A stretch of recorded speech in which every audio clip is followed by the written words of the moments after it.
Ji, audible, visible, everything is clear. Yes.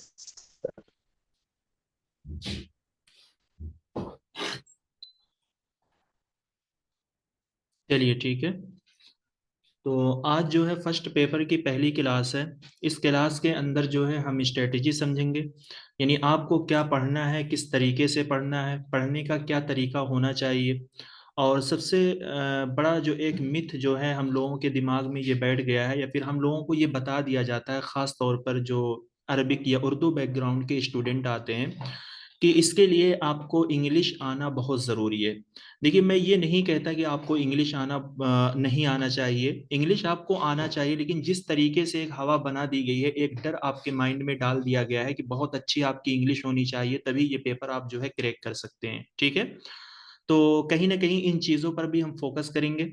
और इसी तरीके से इस क्लास के अंदर भी जो है दो तरीके के बच्चे होते हैं। एक वो स्टूडेंट होते हैं जो कम्प्लीटली फ्री होते हैं, जिन्होंने अपना मास्टर कंप्लीट किया हुआ है और वो जॉब वगैरह नहीं करते हैं।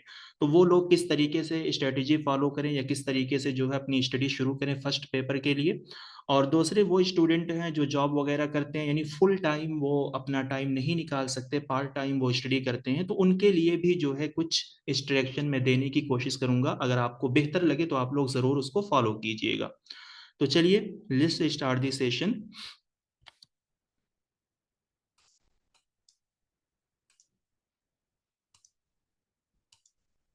ठीक है, तो टुडेज क्लास एजेंडा। तो सबसे पहले हम एजेंडा देखेंगे कि आज की इस क्लास के अंदर हम क्या क्या डिस्कस करने वाले हैं, किन चीज़ों पर हम बात करेंगे।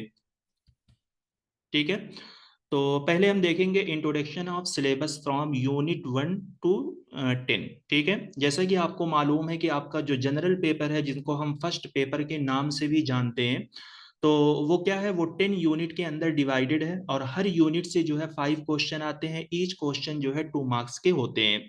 तो यानी 50 क्वेश्चन आपके फर्स्ट पेपर में आएंगे, यानी वो 100 नंबर का पेपर होगा। और 100 क्वेश्चन जो है वो आपके सेकंड पेपर के अंदर आते हैं, जो आपको हम मास्टर बताएंगे। फिर इसी तरीके से यहाँ पर हम समझेंगे guidance strategy from beginner to advance level.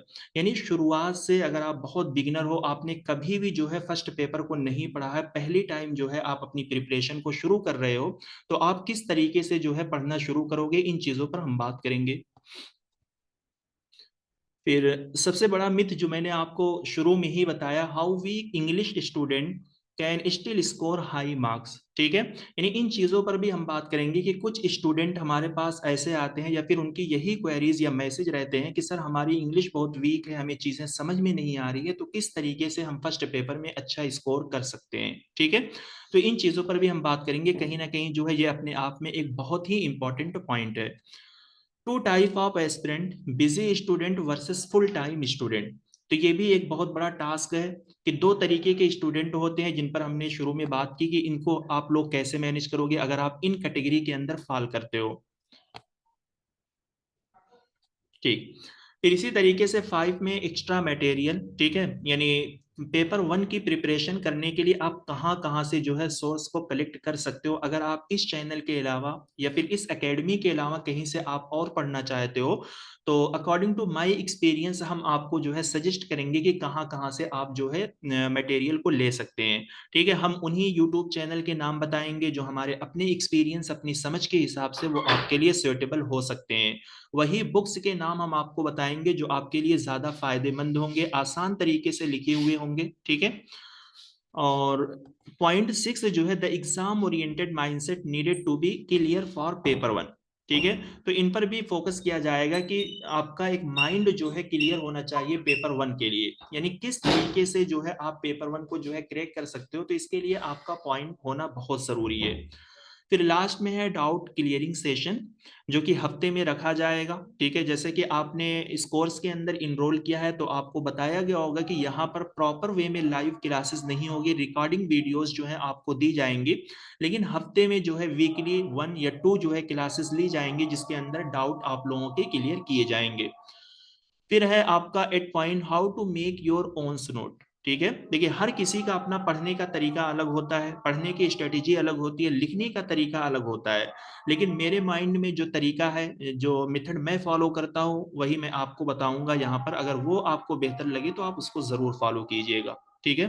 तो चलिए हम मूव होते हैं। सबसे पहले हम सिलेबस पे देखेंगे कि जो 10 यूनिट में डिवाइडेड हमारा सिलेबस है वो क्या क्या है, यानी उस यूनिट के नाम क्या है, उनके बारे में हम पहले जो है शॉर्ट में उनका इंट्रोडक्शन लेंगे, सिलेबस के बारे में देखेंगे, जहां पर हम आपको बताएंगे कि कहाँ से या किस पहलू से जो है, किस पॉइंट ऑफ व्यू से ज्यादा क्वेश्चन आते हैं, किन पर आपको फोकस करना है, या किन चीजों को जो है आप थोड़ा सा निग्लेक्ट कर सकते हो।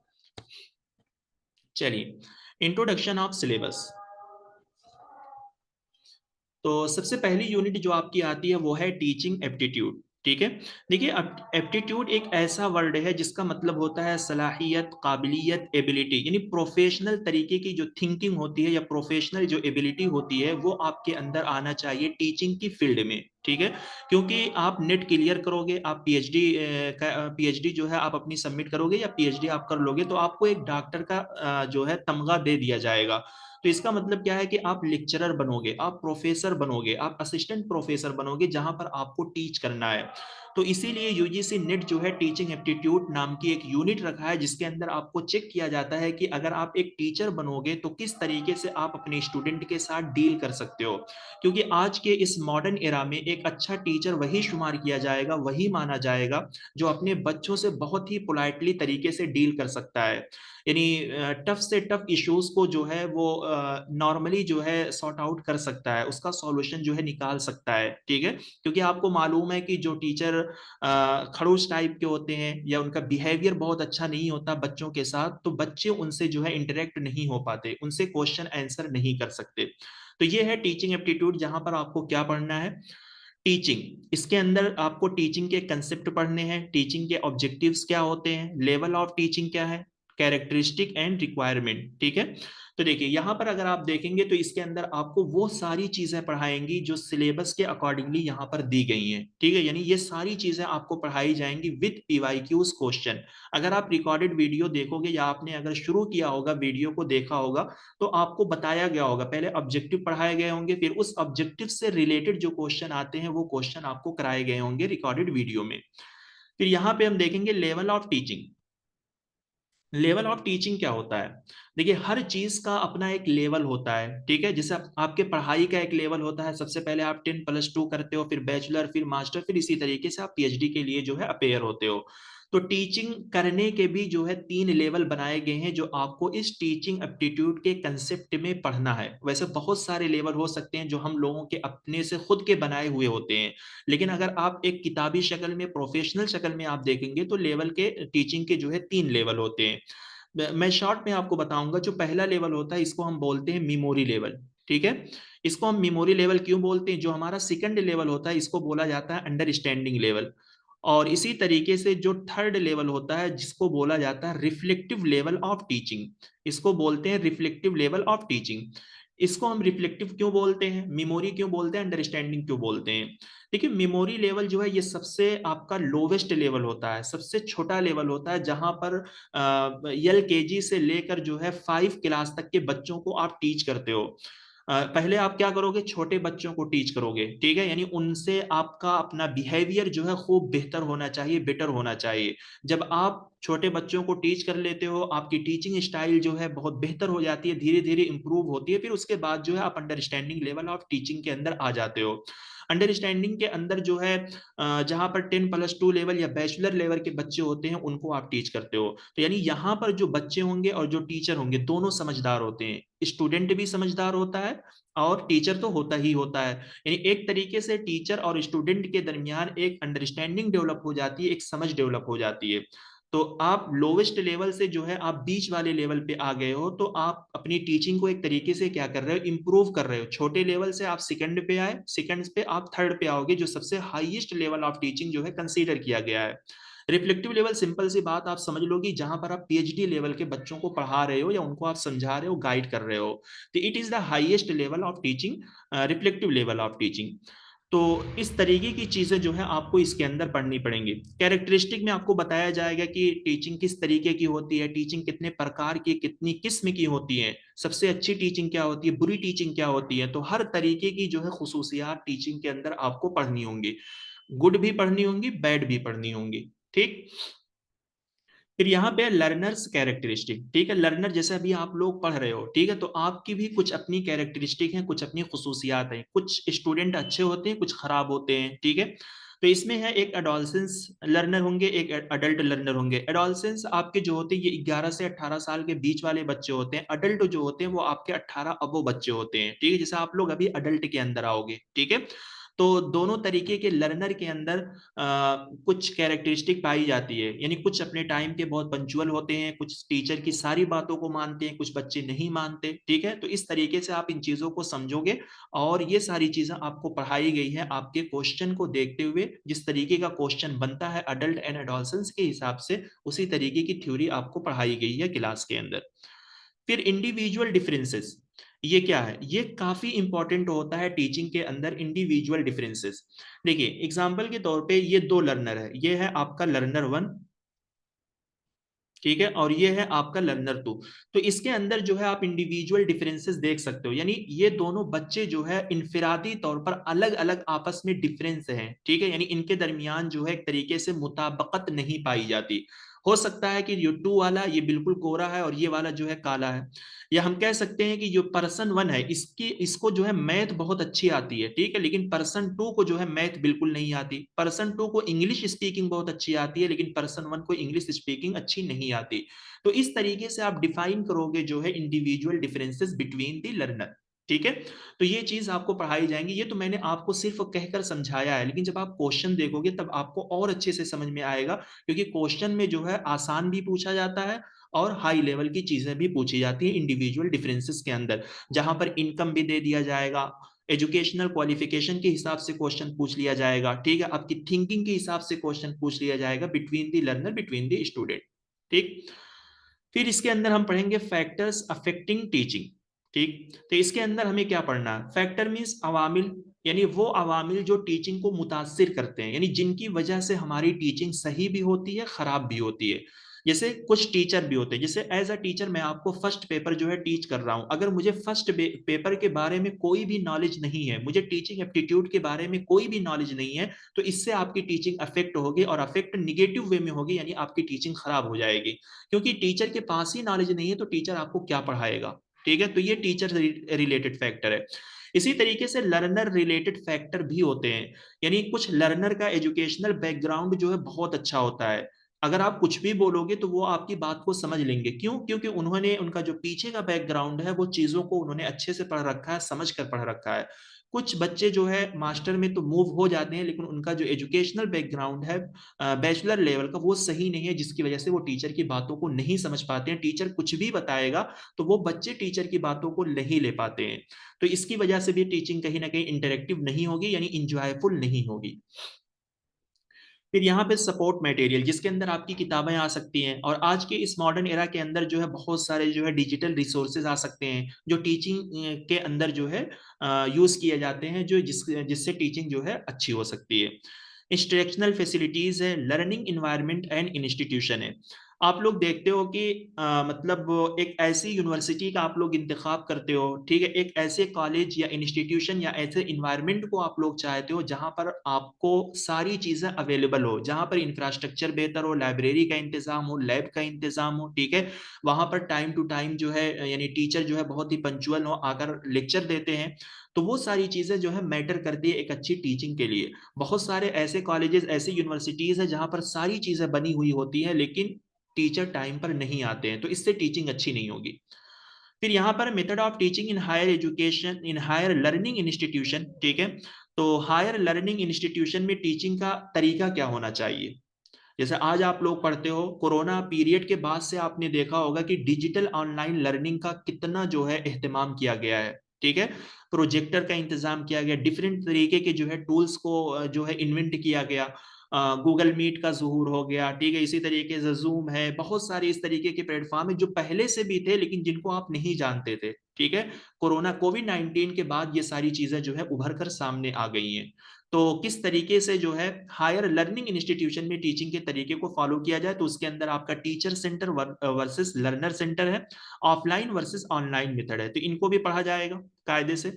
Teaching support system, traditional, modern and ICT based, ठीक है। यानी हम उन सिस्टम को यहाँ पर पढ़ेंगे जो टीचिंग करने में सपोर्ट देते हैं। जैसे मैं अगर टीचर हूँ तो ट्रेडिशनल सिस्टम, अगर पुराने सिस्टम की बात की जाए तो ब्लैक बोर्ड पहले होता था जो चाक से लिखा जाता था, बच्चों को समझाने के लिए टीचर ब्लैक बोर्ड होता था उस पर चाक से लिखता था, ठीक है। तो कहीं ना कहीं जो ब्लैक बोर्ड है और चाक है ये आपका comes under the traditional system of teaching या traditional support system of teaching के अंदर जो है फॉल करेगा। मॉडर्न एंड आईसीटी बेस के अंदर जैसे मैं ये कर्सर से लिख रहा हूं, ये जो मैं पेन से लिख रहा हूं इसको डिजिटाइजर पेन बोलते हैं, तो ये आपका जो है आईसीटी या मॉडर्न सपोर्ट सिस्टम के अंदर आएगा। यानी आज पढ़ाने के लिए जो है डिफरेंट तरीके के टूल टीचर यूज करता है।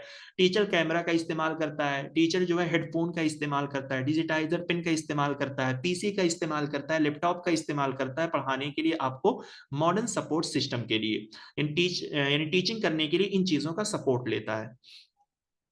फिर यहाँ पर है इवेल्युएशन सिस्टम, जिसके अंदर इवेल्युएशन के एलिमेंट्स हम पढ़ेंगे, यानी कितने टाइप्स होते हैं, उसके कितने अज्जा होते हैं। इवेल्युएशन इन choice based credit system, computer based testing innovation. देखिए यहाँ पर हम इवेल्युएशन के मीनिंग को समझेंगे कि इवेल्युएशन होता क्या है। जैसे जब भी आप कोई भी काम करते हो ना तो लास्ट में आपके काम को चेक किया जाता है, यानी उसकी तशखीस की जाती है। आप फर्स्ट सेमेस्टर में दाखिल हो गए, फर्स्ट सेमेस्टर को आप पढ़ते हो, फिर उसके बाद लास्ट में आपका जो एग्जाम होता है उसी को बोला जाता है इवेल्युएशन, जहां पर टीचर आपको चेक करता है कि भाई 6 महीना जो कुछ भी आपको पढ़ाया गया है क्या आप चीजों को पढ़ रहे हो, समझ रहे हो कि नहीं समझ रहे हो। तो वो टीचर कैसे जज करेगा, आपके जो मार्क्स आएंगे उसी मार्क्स के जो है टीचर आपको जज करेगा कि आपकी परफॉर्मेंस कैसी है। तो evaluation simply means, we call evaluation को हम कह सकते हैं एक तरीके से जो है ये क्या होता है कि एग्जाम होता है जहां पर बच्चे की एबिलिटी, उसकी थिंकिंग, उसकी अंडरस्टैंडिंग को जो है चेक किया जाता है पढ़ाने के बाद, ठीक। तो ये कैसे किया जाएगा, उसके कितने टाइप्स होते हैं चेक करने के, ये आप लोग जो है क्लास के अंदर पढ़ोगे। तो ये था आपका सिलेबस, देखने में छोटा है टीचिंग एप्टीट्यूड का, जो सिलेबस के अंदर से भी क्वेश्चन आते हैं, बट कुछ क्वेश्चन कुछ कंसेप्ट ऐसे होते हैं जो आपके आउट ऑफ सिलेबस होते हैं, तो उन चीजों पर भी जो है हम लोग फोकस करते हैं। पहले क्लासेस के अंदर जब आप जाओगे तो आपको पहले जो है टॉपिक वाइज सारी चीजें, सारी थ्योरी आपको पढ़ाई जाएंगी, फिर इन टॉपिक से रिलेटेड जितने क्वेश्चन यूजीसी ने पूछ रखे हैं उन क्वेश्चन को लिया गया है, ठीक है, वो क्वेश्चन आपको कराए जाएंगे। फिर टीचिंग एप्टीट्यूड के अलावा जो टीचिंग में ही क्वेश्चन आते हैं लेकिन वो आपके सिलेबस में इंक्लूड नहीं है, उनको भी जो है क्लासेस के अंदर जो है पढ़ाया गया है। यानी चीजें सारी समेटने की कोशिश की गई। अगर आप लोग जो है कायदे से पढ़ोगे, मेहनत से पढ़ोगे तो चीजें आपके लिए आसान हो जाएंगी। ये था आपका टीचिंग एप्टीट्यूड। अब अगर हम देखें रिसर्च एप्टीट्यूड, जो कि जिसके लिए आप ये एग्जाम दे रहे हो, ठीक है, अगर आपका जेआरएफ निकलता है या निट निकलता है तो जेआरएफ या निट लेने के बाद आप लोग, आपका अगला मरहला जो है वो रिसर्च करने का है, जहां पर आप क्या करोगे, रिसर्च करोगे, ठीक है। तो रिसर्च में हमें क्या करना है, meaning, types, characteristic, positivism, post positivism approach. देखिए कुछ लोग रिसर्च की ये डिफिनेशन करते हैं, रीसर्च, री का मतलब होता है दोबारा, सर्च का मतलब होता है किसी चीज को खोजना या तलाश करना। यानी रिसर्च का मतलब यहाँ पे ये नहीं है कि आप किसी चीज को दोबारा तलाश करोगे। रिसर्च का मतलब क्या होता है कि हमारे पास जो एग्जिस्टिंग मटेरियल होते हैं उनके अंदर जो है नए थ्योरीज को, नए कंटेंट को, नए तरीके को जो है या नए मवाद को जो है ऐड करना। यानी हम कह सकते हैं कि something add new in existing material, यानी जो हमारे पास पहले से मौजूदा चीजें होती हैं उनके अंदर हम कुछ नया करने की कोशिश करते हैं। भाई अगर एक चीज सर्च करके रखी जा चुकी है उसी को आप दोबारा सर्च कर रहे हैं तो ये आपका नयापन नहीं हुआ ना। पुरानी चीजों के अंदर अगर आप कुछ नई चीजें इजाद कर रहे हो, ठीक है, या पुरानी चीजों को बेस बनाकर अगर आप कुछ नया काम कर रहे हो तो उसको हम बोलेंगे रिसर्च, या उसको आप एक इन्वेंशन भी बोल सकते हो, ठीक। तो रिसर्च के बहुत सारे तरीके होते हैं और हर तरीका जो है करने का अलग होता है। तो यहाँ पर जो हम रिसर्च एप्टीट्यूड पढ़ेंगे ये साइंटिफिक मेथड में या साइंटिफिक वे में पढ़ेंगे। आमतौर पर जो हम लोगों की आर्ट फैकल्टी या ह्यूमैनिटीज फील्ड की जो रिसर्च होती है बदकिस्मती से हम लोगों की जो अरबी या उर्दू डिपार्टमेंट जो यूज होता है वो इन चीज़ों का इस्तेमाल कहीं पर आपको नहीं देखने को मिलेगा।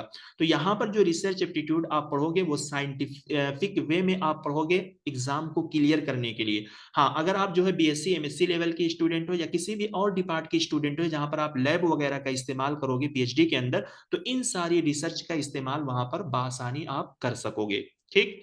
देखिए एक्सपेरिमेंटल जहां पर आप चीजों को जो है तजरिबाती करके देखते हो, यानी एक को चेंज करके दूसरे पे उसका इफेक्ट देखते हो। डिस्क्रिप्टिव रिसर्च है, हिस्टोरिकल है, क्वालिटेटिव है, क्वांटिटेटिव है। फिर इसी तरीके से ये सबसे आपका बड़ा जो पॉइंट है रिसर्च एप्टीट्यूड के अंदर, स्टेप ऑफ रिसर्च। रिसर्च करने के कितने स्टेप होते हैं, ठीक है, यानी किस तरीके से आप रिसर्च की प्रक्रिया को शुरू करते हो, किस तरीके से आप रिसर्च का प्रोसीजर बनाते हो रिसर्च करने के लिए। अभी अगर आप में से बहुत सारे स्टूडेंट हो सकता है ऐसे हो जो पीएचडी कर रहे हो, या बहुत सारे ऐसे स्टूडेंट हैं जिनका पीएचडी में एडमिशन हो गया हो या जिनका नहीं भी हुआ हो, तो उनके लिए मैं ये बात बोल रहा हूँ कि स्टेप ऑफ रिसर्च जो है ये आपके लिए बहुत ही इंपॉर्टेंट होता है फॉर डूइंग दी रिसर्च, यानी किस तरीके से आप रिसर्च करोगे। तो इन चीजों को आपको समझना है, जो कि क्लासेस के अंदर जो है आपको with example with PYQs question बहुत अच्छे तरीके से आपको स्टेप ऑफ रिसर्च जो है समझाया गया है। क्योंकि अगर आप स्टेप ऑफ रिसर्च समझ लेते हो तो 50% जो है पोर्शन आपका डन हो जाता है रिसर्च क्या होती है इन चीजों को समझने के लिए। क्योंकि आप कुछ भी काम करते हो, कोई भी आप आर्टिकल लिखोगे, आप सिनॉप्सिस बनाओगे, आप अपना थीसिस लिखोगे, तो आपको यही स्टेप जो है फॉलो करना पड़ेगा रिसर्च करने के लिए, और ये एक साइंटिफिक तरीका है। ठीक। फिर आपका आएगा thesis and article writing format या रिफरेंसिंग। देखिए अगर आप कोई भी आर्टिकल लिखोगे ना, तो आर्टिकल लिखने के जो आप लिखते हो, जैसे अभी आप लिख रहे हो, आप कोई भी राइटिंग स्टाइल नहीं फॉलो कर रहे हो, लेकिन जब आप अपना मकाला लिखोगे, आप पीएचडी करोगे, तो आपको प्रॉपर जो है एक स्टाइल फॉलो करना पड़ेगा लिखने के लिए। बहुत तरीके की जो है स्टाइल होती है, एमएलए स्टाइल होती है, ठीक है, इसी तरीके से आपका होता है एपीए स्टाइल होता है, शिकागो स्टाइल होता है। ठीक। फिर इसी तरीके से एक होता है IEEE स्टाइल होता है, जो कि ये इंजीनियरिंग वाले बच्चे इसको फॉलो करते हैं, ठीक है, और हम लोग जो है ये शिकागो भी फॉलो कर लेते हैं, और ये भी फॉलो कर लेते हैं, सम टाइम एमएलए भी फॉलो कर लेते हैं। तो हर यूनिवर्सिटी का अपना एक स्टैंडर्ड होता है, ठीक है। मान लीजिए जामिया वाले एमएलए कर रहे हैं, बेचू वाले शिकागो फॉलो कर रहे हैं, ठीक है, जेएनयू वाले एपीए फॉलो करवा रहे हैं अपने बच्चों से, ठीक है, कोई और यूनिवर्सिटी जो टेक्निकल फील्ड में काम करती है वो IEEE फॉलो करवा रही है। तो ये है क्या, एमएलए एपीए शिकागो IEEE, ये है क्या, ये किस तरीके से काम करती है। तो ये आपको तभी समझ में आएगा प्रैक्टिकली जब आप कोई भी आर्टिकल लिखोगे, कोई भी थीसिस लिखोगे या डिसर्टेशन लिखोगे, तब आप समझ जाओगे कि इसका क्या महत्व होता है, यानी इसकी इंपॉर्टेंस क्या होती है। ठीक है, जो कि आपको इन रिसर्च एप्टीट्यूड के अंदर पढ़ाया जाएगा with explanation. Application of ICT in research. देखिए आज का जो दौर है ना, हम रिसर्च करने में फुल तरीके से आईसीटी का इस्तेमाल करते हैं। आईसीटी सिंपली मींस आप समझ सकते हो इंटरनेट, जिसका फुल फॉर्म है आईसीटी का। ICT stand for information and communication technology, जिसके अंदर आप टेक्नोलॉजी का इस्तेमाल करते हो, इंटरनेट का इस्तेमाल करते हो, मोबाइल का इस्तेमाल करते हो, ब्राउजर का इस्तेमाल करते हो कंटेंट को सर्च करने के लिए। आज कोई भी चीज अगर आपको कही जाती है तो आप क्या करते हो, फौरन जाकर चैट जीपीटी पे आप सर्च कर लेते हो, फौरन जाकर आप गूगल पर सर्च कर लेते हो। तो इन चीजों पर भी हमें फोकस करना है रिसर्च इंस्टीट्यूट के अंदर, कि हम किन किन किन तरीके के टूल का इस्तेमाल करते हैं रिसर्च करने में। जैसे हाँ, आजकल जो थीसिस लिखी जाती है वो कंप्यूटराइज फॉर्म में होती है, तो उसके लिए हम एमएस वर्ड का इस्तेमाल करते हैं। तो कहीं ना कहीं एमएस वर्ड भी आपका एक एप्लीकेशन है जो आप रिसर्च लिखने के लिए यूज कर रहे हो, ठीक है। और डिफरेंट तरीके की जो रिसर्च साइंस के अंदर की जाती हैं उनमें डेटा का इंटरप्रिटेशन किया जाता है, तो उसके लिए बहुत अलग अलग तरीके के टूल्स यूज होते हैं। तो वो सारी चीजें आपको इनके अंदर पढ़ाई जाएंगी और बताई जाएंगी। सबसे आखिरी मरहला जो है वो है रिसर्च इथिक्स। देखिए इथिक्स का मतलब होता है अखलाक, ठीक है। तो रिसर्च इथिक्स आपको ये बताती है कि रिसर्च करने में आपको अपने अखलाक को मेंटेन करके रखना है। जैसे आपने देखा होगा कि बहुत सारे स्टूडेंट ऐसे हैं दूसरे के कंटेंट को चोरी करके अपना नाम लिख लेते हैं, दूसरे की किताब को, दूसरे के टाइटल को चोरी करके अपना नाम लिख देते हैं, तो ये अखलाक नहीं है। रिसर्च एथिक्स के बहुत सारे रूल हैं और टूल भी हैं। रिसर्च एथिक्स आपको ये बताता है कि आपको अपनी रिसर्च के अंदर जो है किसी भी चीज को छुपाना नहीं है, किसी भी तरीके का जो है प्लेगराइज डेटा नहीं लेना, यानी चोरी चमारी वाला डेटा नहीं लेना, और अगर आप ले भी रहे हो किसी भी किताब से या किसी भी वेबसाइट से, तो उसका प्रॉपर तरीके से आप रिफरेंस दो, यानी हाशिए के अंदर आप उसका रिफरेंस दो। तो फिर ये चीज रिसर्च एथिक्स एथिक्स के अंदर नहीं आएंगे। तो मैंने आपको पहले बताया कि रिसर्च एथिक्स का मतलब है कि पूरे रिसर्च करने में आपको अपना अखलाक मेंटेन करके रखना है, यानी ईमानदारी आपको दिखाना है, ऑनेस्ट बनना है, इंटीग्रिटी आपको जो है मैनेज करना है, कि इधर उधर का डेटा या किसी की थीसिस को कॉपी करके आप अपना नाम मत लिख देना। तो ये सारी चीजें आपको यहाँ पे पढ़ाई जाएंगी। जी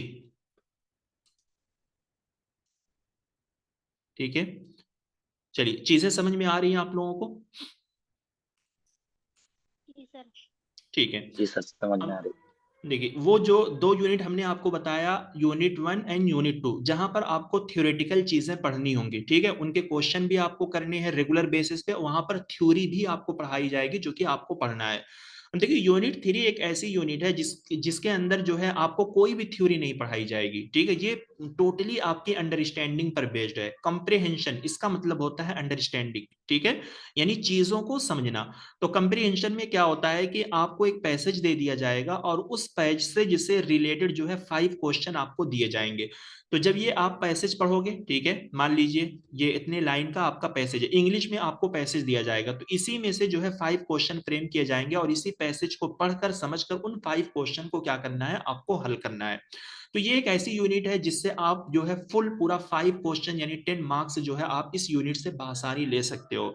लेकिन सम टाइम कुछ स्टूडेंट कहेंगे कि सर हमें पैसे समझ में आता ही नहीं, तो कैसे हम क्वेश्चन लगाएंगे, ठीक है।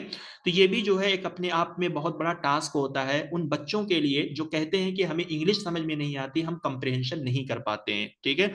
तो अभी से आप लोग अपनी तैयारी शुरू कीजिए, रेगुलर बेसिस पे जो है आप लोग प्रैक्टिस कंप्रिहेंशन की शुरू कर दीजिए।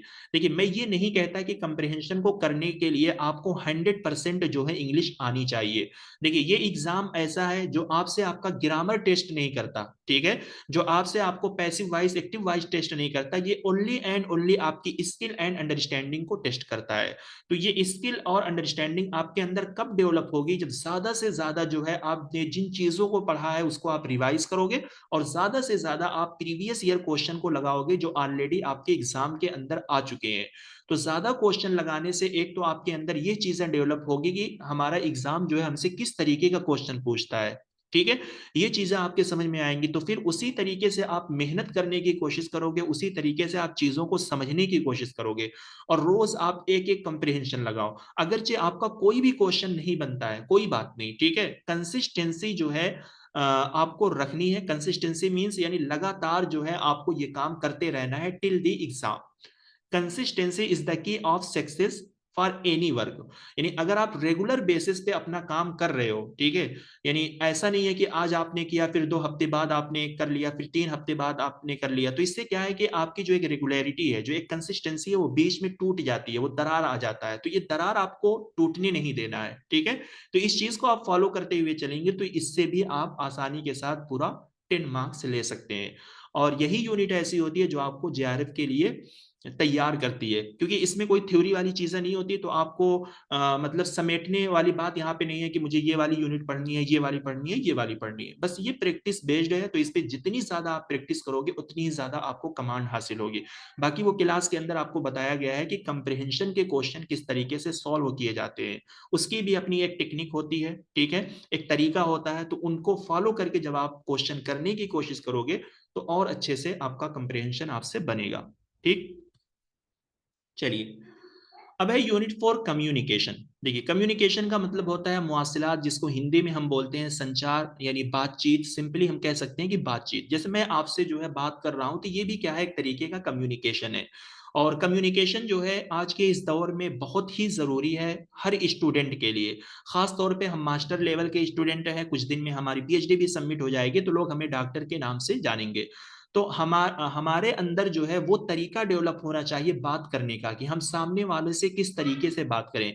तो ये यूनिट जो है हमें कुछ रियलिस्टिक टर्म के साथ साथ जो है हमारे अपने बिहेवियर को भी क्या करती है, मॉडिफाई करने की कोशिश करती है, कि यानी हमारे आदत अखलाक, हमारा बोलने का तरीका, चलने का तरीका, हमारे बैठने का तरीका, खड़े होने का तरीका कैसा होना चाहिए।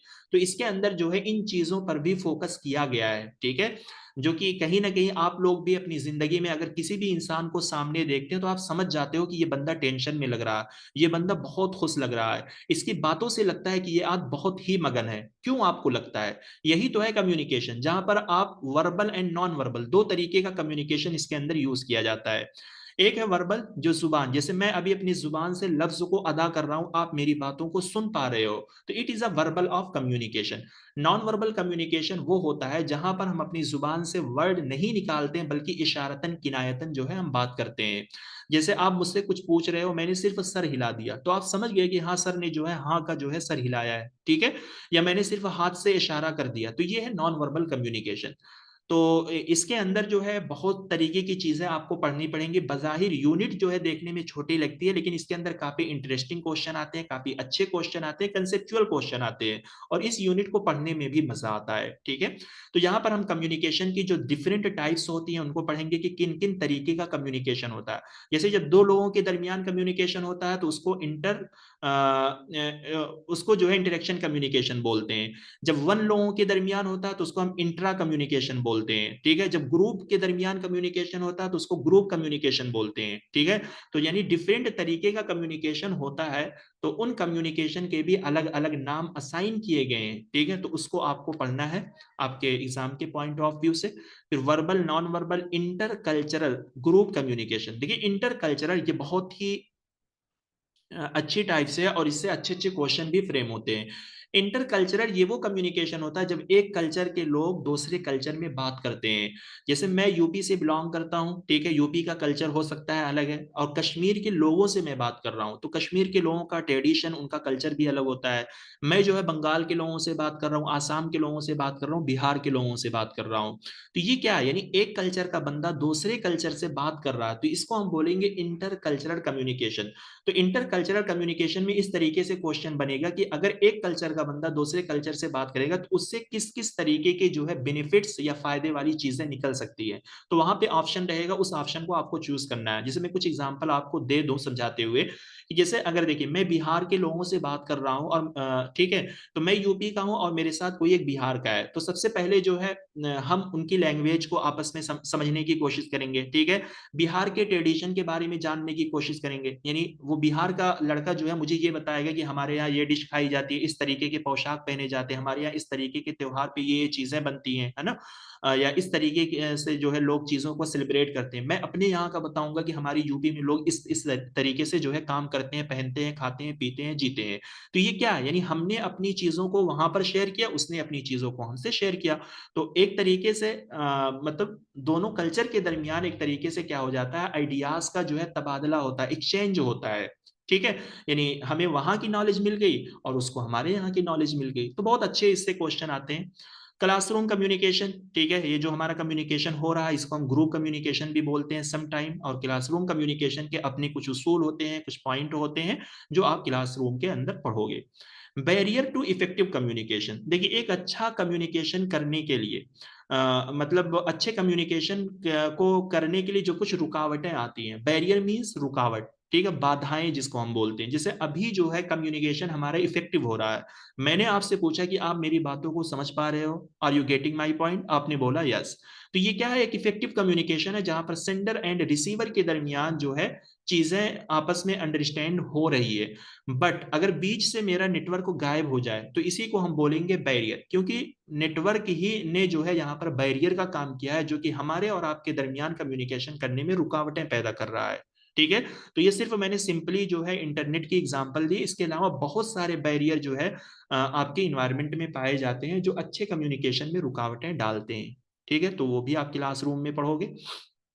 Mass media and society, mass media किसको हम बोलते हैं, मीडिया वालों को बोलते हैं। मास का मतलब होता है बड़ा, यानी बड़े पैमाने पर मीडिया वाले जो अपने काम को अंजाम देते हैं, इससे हमारी सोसाइटी पर क्या इम्पैक्ट पड़ता है, हमारे मुआशरे पे क्या इम्पैक्ट पड़ता है।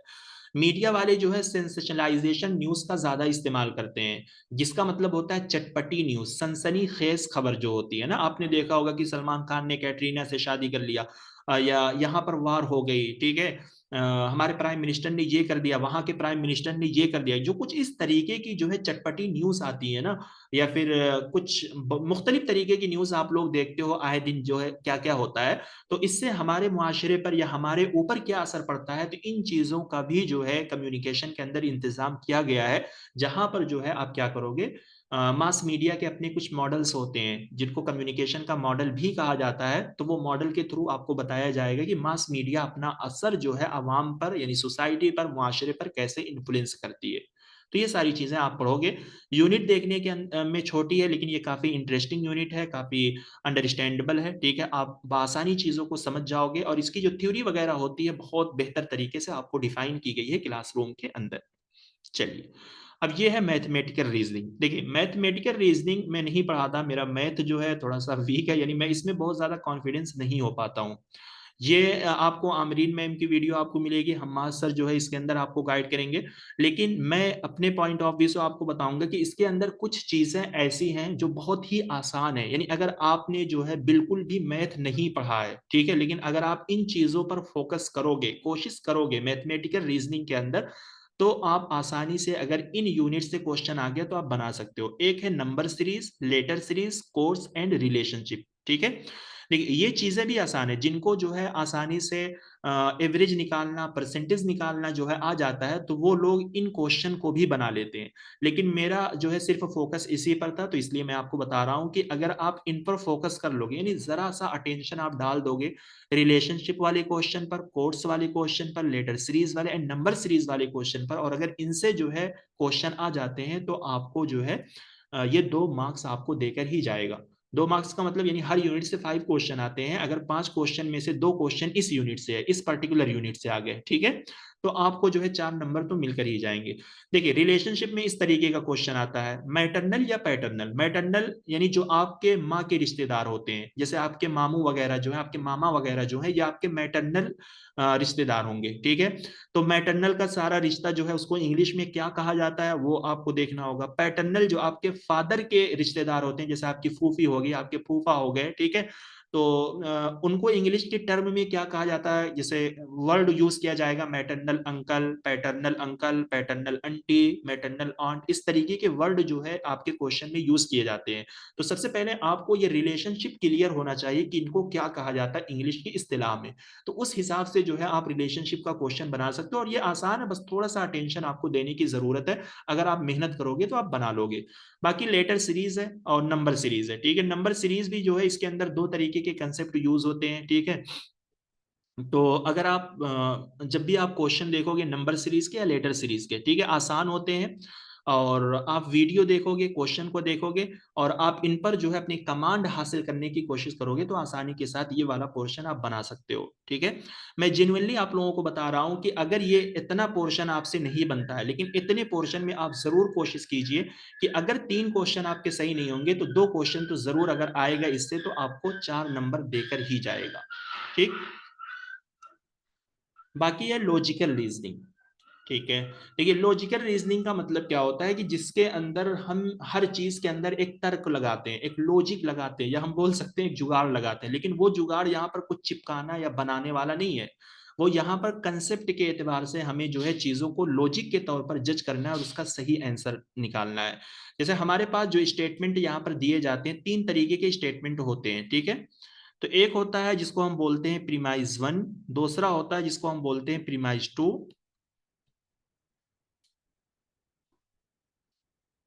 1 मिनट।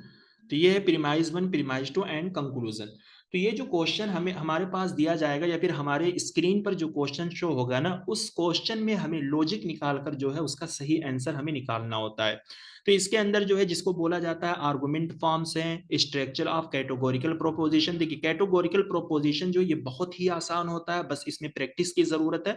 जैसे हमने कहा कंप्रिहेंशन, और इसी तरीके से लॉजिकल रीजनिंग जो है, ये आपकी जो है प्रैक्टिकल बेस्ड यूनिट है। लॉजिकल रीजनिंग के साथ मैथमेटिकल रीजनिंग को आप जोड़ लीजिए, इसी तरीके से डेटा इंटरप्रिटेशन को आप जोड़ लीजिए, ये आपकी प्रैक्टिस बेस्ड जो है यूनिट है। यानी इसके अंदर जो क्वेश्चन आते हैं वो आपके प्रैक्टिस से ही हल हो जाते हैं, क्योंकि इसके अंदर जो है चीजें तो होती हैं, यानी इस यूनिट के अंदर पढ़ने वाली चीजें होती हैं, थ्योरियां होती हैं, लेकिन वो प्रैक्टिस से ही अप्लाई होती हैं। ऐसा नहीं कि अगर इसकी थ्योरी को आप रट लोगे तो आप क्वेश्चन बना लोगे। बाकी टीचिंग के अंदर, रिसर्च के अंदर, पीपल डेवलपमेंट इन्वायरमेंट के अंदर, हायर एजुकेशन के अंदर, आईसीटी के अंदर, ये ऐसी यूनिट है जहां पर आप थ्योरी रटोगे तो हो सकता है आपसे क्वेश्चन बन जाए, लेकिन इनके अंदर क्या है कि आप पढ़ने के साथ साथ जो है क्वेश्चन पे आपको अप्लाई करना है, यानी प्रैक्टिस करना है। क्योंकि इसके अंदर जो है without practice you can't do anything in this unit, यानी लॉजिकल रीजनिंग एंड आपका comprehension, mathematical reasoning and DI.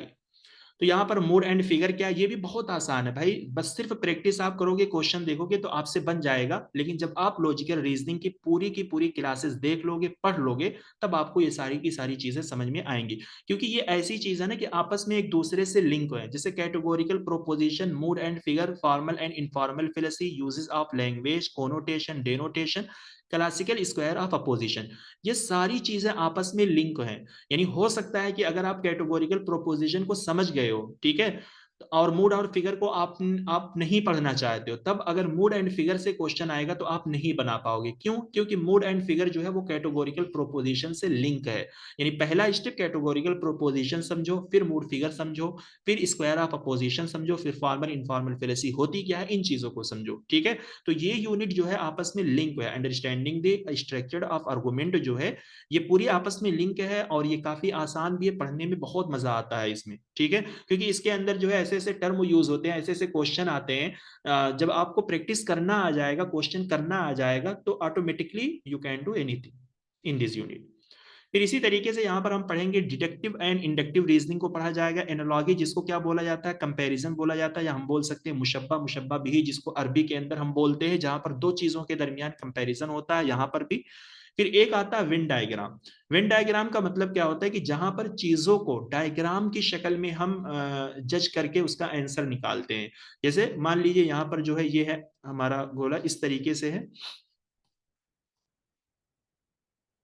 I don't know, पता नहीं क्यों पिन काम नहीं कर रही, बहरहाल। तो इस तरीके से जो है ये डायग्राम की शक्ल में जो है चीजें यहाँ पर बनाई जाती हैं, और उससे जो है आंसर निकालने की कोशिश की जाती है, ठीक है। आपको सुनने में हो सकता है, अभी आप बिगिनर हो, सुनने में आपको लग सकता है कि ये चीजें टफ होंगी, लेकिन ट्रस्ट में ये चीजें टफ नहीं है, ये आसान है। अगर आप पढ़ोगे अच्छे से, चीजों को रिवाइज करोगे, तो ये सारी चीजें बहुत आसान, क्योंकि ये प्रैक्टिकल है।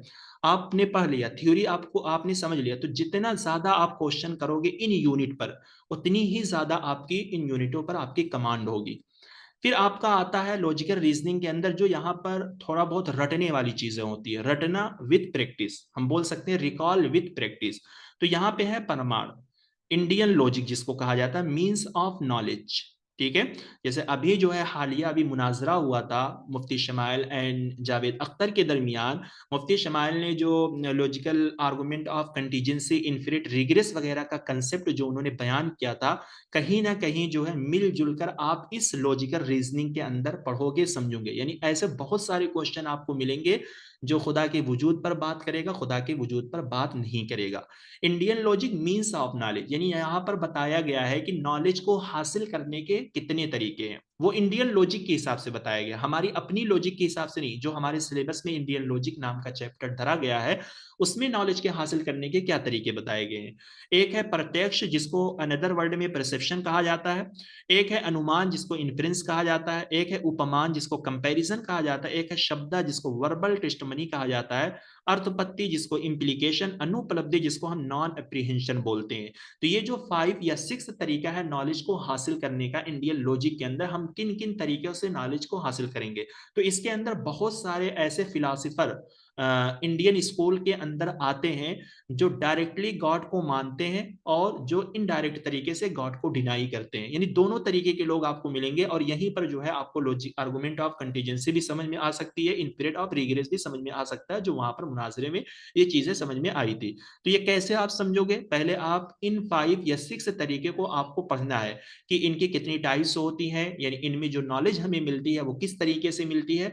इनके अंदर कितने स्कूल आते हैं, जो गॉड को मानते हैं, जो गॉड को नहीं मानते हैं, और इनसे जो क्वेश्चन आया हुआ है आपके एग्जाम के अंदर, उन क्वेश्चन को आप बनाओगे तब आपको अच्छे से समझ में आ जाएगा। फिर यहाँ पे है स्ट्रक्चर एंड काइंड्स ऑफ अनुमान, ठीक है। जैसे यहाँ पर जो अनुमान है ना, सिर्फ इस सिलेबस के अंदर अनुमान के ही काइंड्स के बारे में, उनकी टाइप्स के बारे में जो है पूछा गया है। अनुमान को हम इन्फरेंस बोलते हैं। तो यहाँ पर व्याप्ति इनवेरिएबल रिलेशनशिप, ये वही चीज है, इनवेरिएबल रिलेशनशिप यानी ऐसा रिलेशनशिप जिसको आप कभी जुदा नहीं कर सकते। जैसे सिंपली अगर हम उस डिबेट के तनाजुर में इस चीज की बात करें कि अगर गाड़ी बनी है, यानी अगर गाड़ी को किसी ने क्रिएट किया है तो उसका कोई ना कोई क्रिएटर होगा, उसका बनाने वाला होगा। तो इनवेरिएबल रिलेशनशिप में कहीं ना कहीं इस तरीके के रिलेशनशिप के बारे में बात की जाती है और इसी तरीके का जो है क्वेश्चन आता है। यानी अगर आग है, ठीक है, यानी अगर धुआं है तो आग जरूर होगी। इस तरीके का जो है क्वेश्चन यहाँ पर लॉजिकल रीजनिंग में दिया जाता है। फिर एक आएगा आपका हेतवाभास फेलेसी, ठीक है, तो जिसको हम बोलते हैं फेलेसी ऑफ इन्फ्रेंस। देखिए फेलेसी का मतलब होता है फॉल्स स्टेटमेंट, ठीक है, यानी कुछ स्टेटमेंट लिखे हुए होंगे और उनको आपको आइडेंटिफाई करके निकालना होगा कि ये फेलेसी की जो टाइप्स होती है उसी टाइप्स के अंदर से क्वेश्चन आते हैं और आपको उस मतलब मान लीजिए जितनी भी टाइप्स हैं अगर उन टाइप्स के बारे में आप जानते हो कि इस टाइप्स का क्या काम है या फिर ये फेलेसी कैसे बना है, तो इस तरीके से उस स्टेटमेंट को पढ़ के आप आसानी के साथ जो है चीज़ों को निकाल सकते हो। तो ओवरऑल लॉजिकल रीजनिंग भी काफ़ी इंटरेस्टिंग है। मैंने पहले कहा कि ये एक प्रैक्टिकल यूनिट है, यानी इसके अंदर थ्योरी आप पढ़ोगे, पढ़ने के साथ साथ जो है आपको प्रैक्टिस करनी है। और प्रैक्टिस आप कहाँ से करोगे, ज्यादा से ज्यादा जो है आपको पीवाईक्यूज यानी प्रीवियस ईयर क्वेश्चन जो आपके एग्जाम के अंदर आते हैं वही आपको लगाना, बाकी इधर उधर आपको मुंह नहीं मारना है, पहली बात। तब आपकी ये यूनिट बहुत अच्छी होगी, सारी यूनिट आपकी अच्छी होगी, लेकिन मतलब और हर यूनिट में आपको थ्योरी को ज्यादा समेटना होता है। यहाँ पर समेटोगे प्लस क्वेश्चन करोगे तो चीजें आसानी अप्लाई हो जाती है। और हर यूनिट में आपको अपनी अंडरस्टैंडिंग और स्किल के हिसाब से जो है क्वेश्चन का आंसर देना होता है। अब ये है आपका डेटा इंटरप्रिटेशन। देखिए डेटा इंटरप्रिटेशन एक ऐसी यूनिट है जो हमारे अपने बैकग्राउंड के जो बच्चे होते हैं, मदरसा बैकग्राउंड के बच्चे, वो मैथ से बहुत भागते हैं। यानी कुछ बच्चे बहुत अच्छे होते हैं, उन्होंने पढ़ा होता है, ठीक है, वो पूरा का पूरा जो है 10 मार्क्स जो है इस यूनिट से लेकर आते हैं, चाहे वो मैथमेटिकल रीजनिंग हो चाहे आपका डेटा इंटरप्रिटेशन हो। और तो मैं कहता हूं कि बहुत सारे बच्चे जिनको मैथमेटिकल रीजनिंग में बिल्कुल भी इंटरेस्ट नहीं या फिर वो उससे घबराते हैं, तो वो डेटा इंटरप्रिटेशन को जरूर भी जरूर जो है फॉलो करे। क्योंकि इसके अंदर जो क्वेश्चन आते हैं वो आपको इस तरीके से टेबल के फॉर्म में डेटा दिया जाएगा, ठीक है।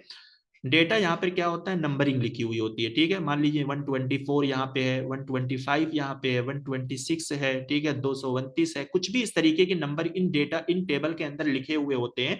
और इन्हीं से जो है 5 क्वेश्चन फ्रेम किए जाएंगे।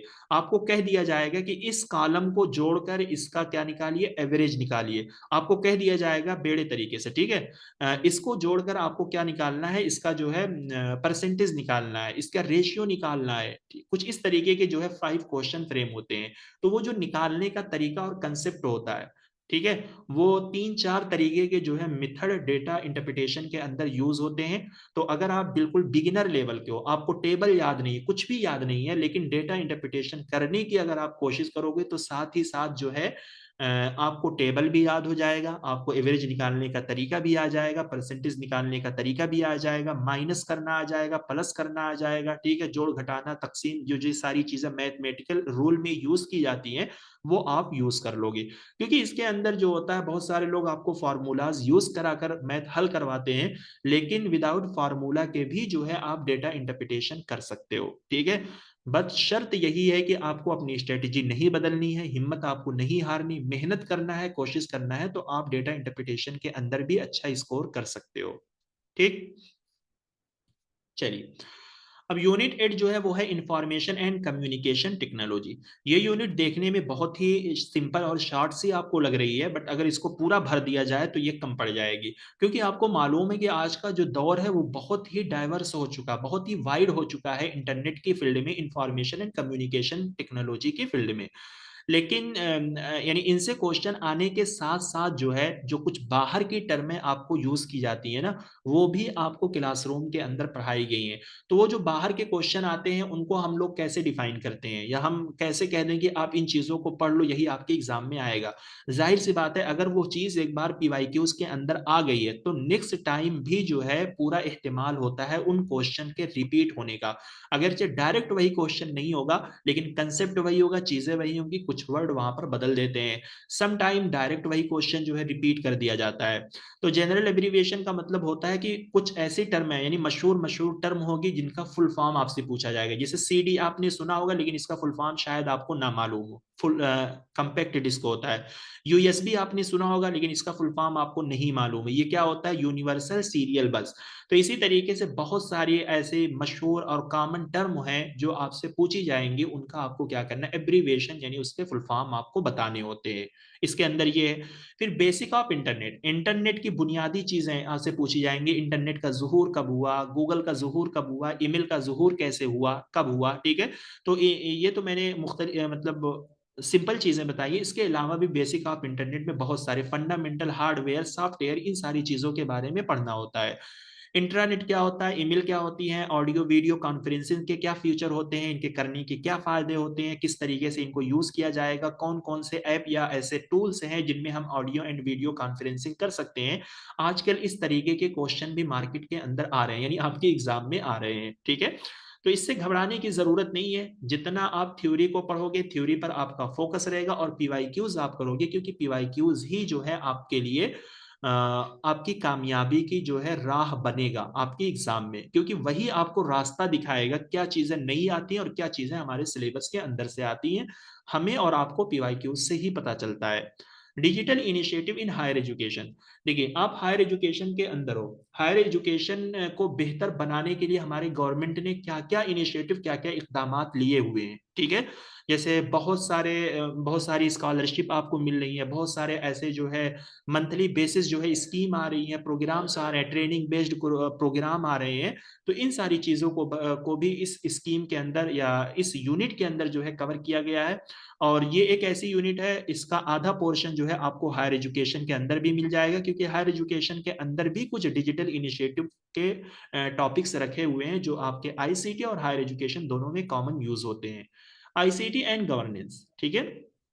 यानी आईसीटी का इस्तेमाल करके हमारी गवर्नमेंट जो है हमारे ऊपर हुक्मरानी किस तरीके से करती है, ठीक है। आपने देखा होगा डिजिटल मार्केटिंग का कंसेप्ट आया, क्रिप्टो करेंसी का जो है कंसेप्ट आया, इस तरीके के बहुत सारे ऐसे टूल है जो गवर्नमेंट यूज करती है या हमारे लिए जो है प्रोवाइड करती है हमारी सेफ्टी के लिए। जैसे डिजी लॉकर एक जो है सॉफ्टवेयर है जो गवर्नमेंट ने आपको प्रोवाइड कर दिया है कि आप इंडिया के किसी भी कोने में हो, आप अपने डॉक्यूमेंट को वहां पर क्या कर सकते हो, वेरीफाई करके रख सकते हो, ठीक है। जैसे लाइसेंस वगैरह आपका बना हुआ है, लेकिन अगर आप घर पर छूट गए हो, रास्ते में जा रहे हो, पुलिस वगैरह ने आपको पकड़ लिया है, तो अगर डिजी लॉकर में आपने वेरीफाई किया हुआ तो उसको आप दिखा सकते हो, ठीक है। वो अगरचे ना माने, लेकिन ये सारे जो है गाइडलाइंस और टूल जो है आपको बताए गए हैं थ्रू दी डिजी लॉकर। तो बहुत सारे ऐसे टूल हैं जो आप आईसीटी के अंदर पढ़ोगे। एक है पीपल डेवलपमेंट एंड इन्वायरमेंट, ये एक ऐसे यूनिट है जो scientific method and scientific model with scientific theory, तीनों चीजों को फॉलो करके इसको पढ़ना होता है, ठीक है। यानी जिसके अंदर बायोलॉजी, फिजिक्स और सम टाइम जो है कुछ फार्मूले, केमिस्ट्री वगैरह के यूज होते हैं। यानी ये यूनिट आमतौर पर उन बच्चों के लिए आसान ज्यादा होती है जो साइंस साइड से पढ़े हुए होते हैं, जिनका बैकग्राउंड साइंस होता है। बट मैंने ये यूनिट भी आप लोगों के लिए बहुत ही आसान तरीके से जो है पिरो दी है। आप जाइए पीपल डेवलपमेंट की क्लास को देखिए, जहां पर टफ टर्म है वहां पर हमने उसका उर्दू में तर्जुमा भी कर दिया है, और बहुत ही अच्छे तरीके से सरल और बेहतरीन तरीके से जो है चीजों को समझाने की कोशिश की है। और उम्मीद है कि आप लोगों को ये यूनिट बहुत ही बेहतर लगेगी और अच्छे से समझ में आएगी, क्योंकि मैंने किसी भी चीज को टफ करने की कोशिश नहीं की है। यानी मैंने ना बहुत ज्यादा हिंदी टर्म का इस्तेमाल किया, ना ही इंग्लिश टर्म का इस्तेमाल किया है कि जो आपको गिरा गुजरे समझने में, ठीक है। तो अगर आप पढ़ोगे ये चीजें भी आपको समझ में आएंगी। देखिए development and environment, millennium development क्या है, सस्टेनेबल डेवलपमेंट गोल्स क्या है, ये भी आपको खूब अच्छे से बताया गया। इसके लिए निमोनिक्स भी दी गई है कि इन गोल्स को आप कैसे याद करोगे। मिलेनियम के अंदर 8 गोल्स होते हैं। गोल्स का मतलब होता है अहदाफ, मकसद, यानी ये 8 गोल किस वजह से जो है लिए गए थे गवर्नमेंट ऑफ इंडिया के जरिए, क्यों गवर्नमेंट ऑफ इंडिया ने मिलेनियम डेवलपमेंट गोल का कंसेप्ट लाया था। और सस्टेनेबल डेवलपमेंट गोल, इसके अंदर 17 गोल हैं, ठीक है। तो ये 17 गोल जो है बितरतीब लाइन बाय लाइन आप कैसे याद करोगे, इसकी भी निमोनिक्स जो है क्लासेस के अंदर आपको दी गई है। आप पढ़ोगे तो आपको आसानी से चीजें समझ में आ जाएंगी, ठीक। अगर मैं सिर्फ इसकी मीनिंग पर थोड़ा सा बात कर लूं, सस्टेनेबल डेवलपमेंट गोल, इन्वायरमेंट जहां पर हम लोग रहते हैं, ठीक है। जैसे आपके घर के पास भी बहुत सारे पेड़ पौधे हैं, तालाब हैं, खेत खलियान है, सारी चीजें, यही हो गया आपका इन्वायरमेंट। तो सस्टेनेबल का मतलब क्या होता है कि हम जिस इन्वायरमेंट में रह रहे हैं उसको हमें सस्टेन करके रखना है, ठीक है। यानी हम अगर आज फायदा उठा रहे हैं उस इन्वायरमेंट से, जो पेड़ हमें हवा दे रहा है अगर उससे हम फायदा उठा रहे हैं तो उसको हमें बचा कर रखना, सस्टेन करके रखना है, ताकि हमारी आने वाली जो जनरेशन है वो भी इससे फायदा ले ले। यानी हमें ऐसा नहीं करना है कि हमारा काम निकल गया है तो अब हम पेड़ को काट दें, ठीक है। तो सस्टेनेबल डेवलपमेंट गोल के अंदर 17 ऐसे गोल रखे गए हैं जो हमारे इन्वायरमेंट की फलाह बहबूदी के लिए, यानी उनकी वेलफेयर के लिए काम करेंगे, ठीक। एक है ह्यूमन एंड इन्वायरमेंट इंटरेक्शन। जब ह्यूमन का इस इन्वायरमेंट के साथ मुदाखलत होती है, यानी उसका इंटरेक्शन होता है, तो उसको हम क्या बोलते हैं, एंट्रोपोजेनिक एक्टिविटी। जैसे आजकल का जो इंसान है वो जमीन को खोद रहा है, आपने देखा होगा दिल्ली के अंदर, कलकत्ता के अंदर, बनारस के अंदर रोपवे बन रहा है, वो तो ऊपर से बन रहा है, लेकिन फिर भी जमीन की खुदाई तो हो रही है। तो क्या है कि हम इंसान जो है जमीन को खोद रहे हैं, हम मेट्रो बना रहे हैं, इतना मतलब गहरी गहरी जो है खुदाई हो रही। तो इससे क्या है कि इससे हमारा इन्वायरमेंट डिग्रेड हो रहा है, यानी कमजोर हो रहा है। आज जहां जहां पर आप देखते हो लैंड स्लाइड आ रही है, यानी जमीनें गिर रही हैं, सड़कें जो है फट के गिर रही हैं, पहाड़े जो है गिर रहे हैं। क्यों गिर रहे हैं? क्योंकि हमने पेड़ पौधों को काट दिया है। पेड़ पौधे जहां पर होते हैं तो वो जमीन के हिस्से को या उनकी जड़ों को मजबूत करके रखते हैं, जमीन को खिसकने नहीं देते हैं।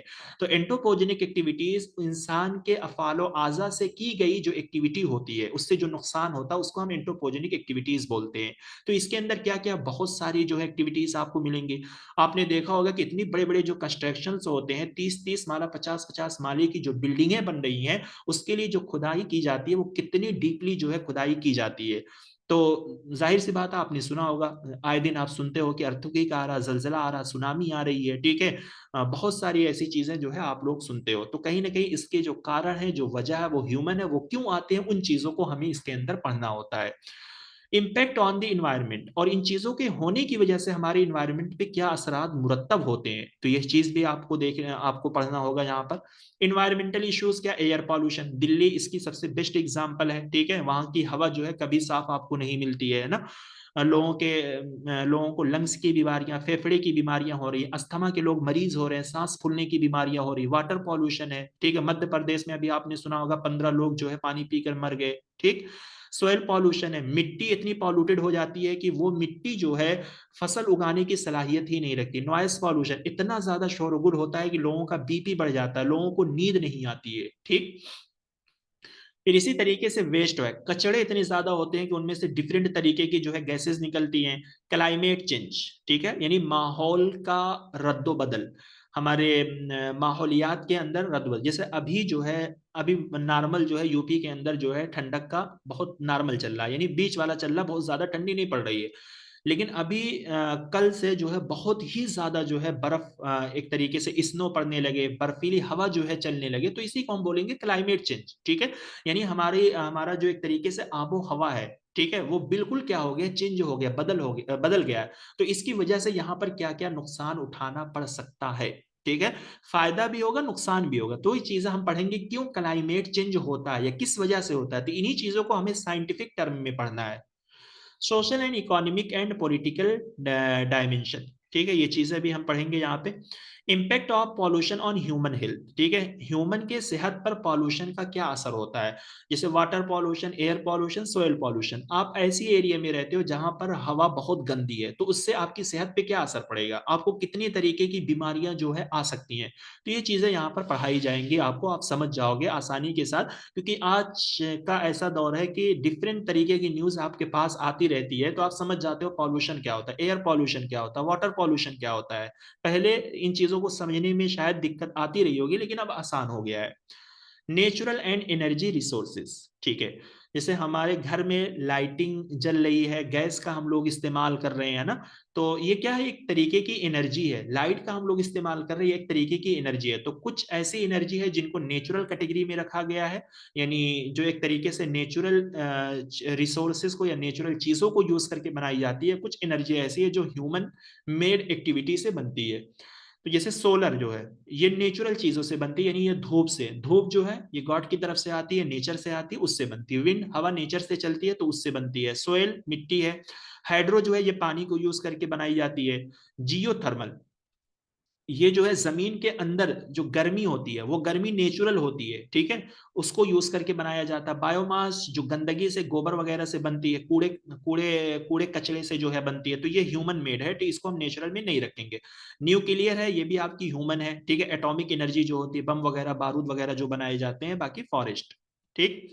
Natural hazard and disaster mitigation strategies, जो कुदरती फिनोमिना होते हैं जैसे अर्थक्वेक का आना, जलजला का आना, सुनामी का आना, ठीक है, ये सब क्या है, आपके नेचुरल डिजास्टर है। इनको कम करने की क्या हिकमत अमली, क्या स्ट्रेटेजी यूज की जाए। मिटिगेशन का मतलब होता है कि इन डिजास्टर को, यानी इन खतरात को, इन आफतों या मुसीबतों को कम करने के लिए हम क्या स्ट्रेटेजी यूज कर रहे हैं। तो ये चीज आप पढ़ोगे।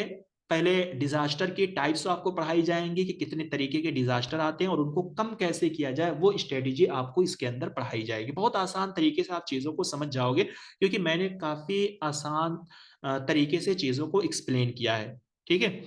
फिर उसके बाद है इन्वायरमेंटल प्रोटेक्शन एक्ट। हमारी गवर्नमेंट ऑफ इंडिया ने इन्वायरमेंट को तहफ़्फ़ुज़ देने के लिए, उनकी हिफाजत करने के लिए एक कानून लाया था, ठीक है, 1986 के अंदर। वो उस कानून के अंदर क्या क्या गवर्नमेंट ऑफ इंडिया ने बात किया है, उस चीज पे यहाँ पर हम बात करेंगे।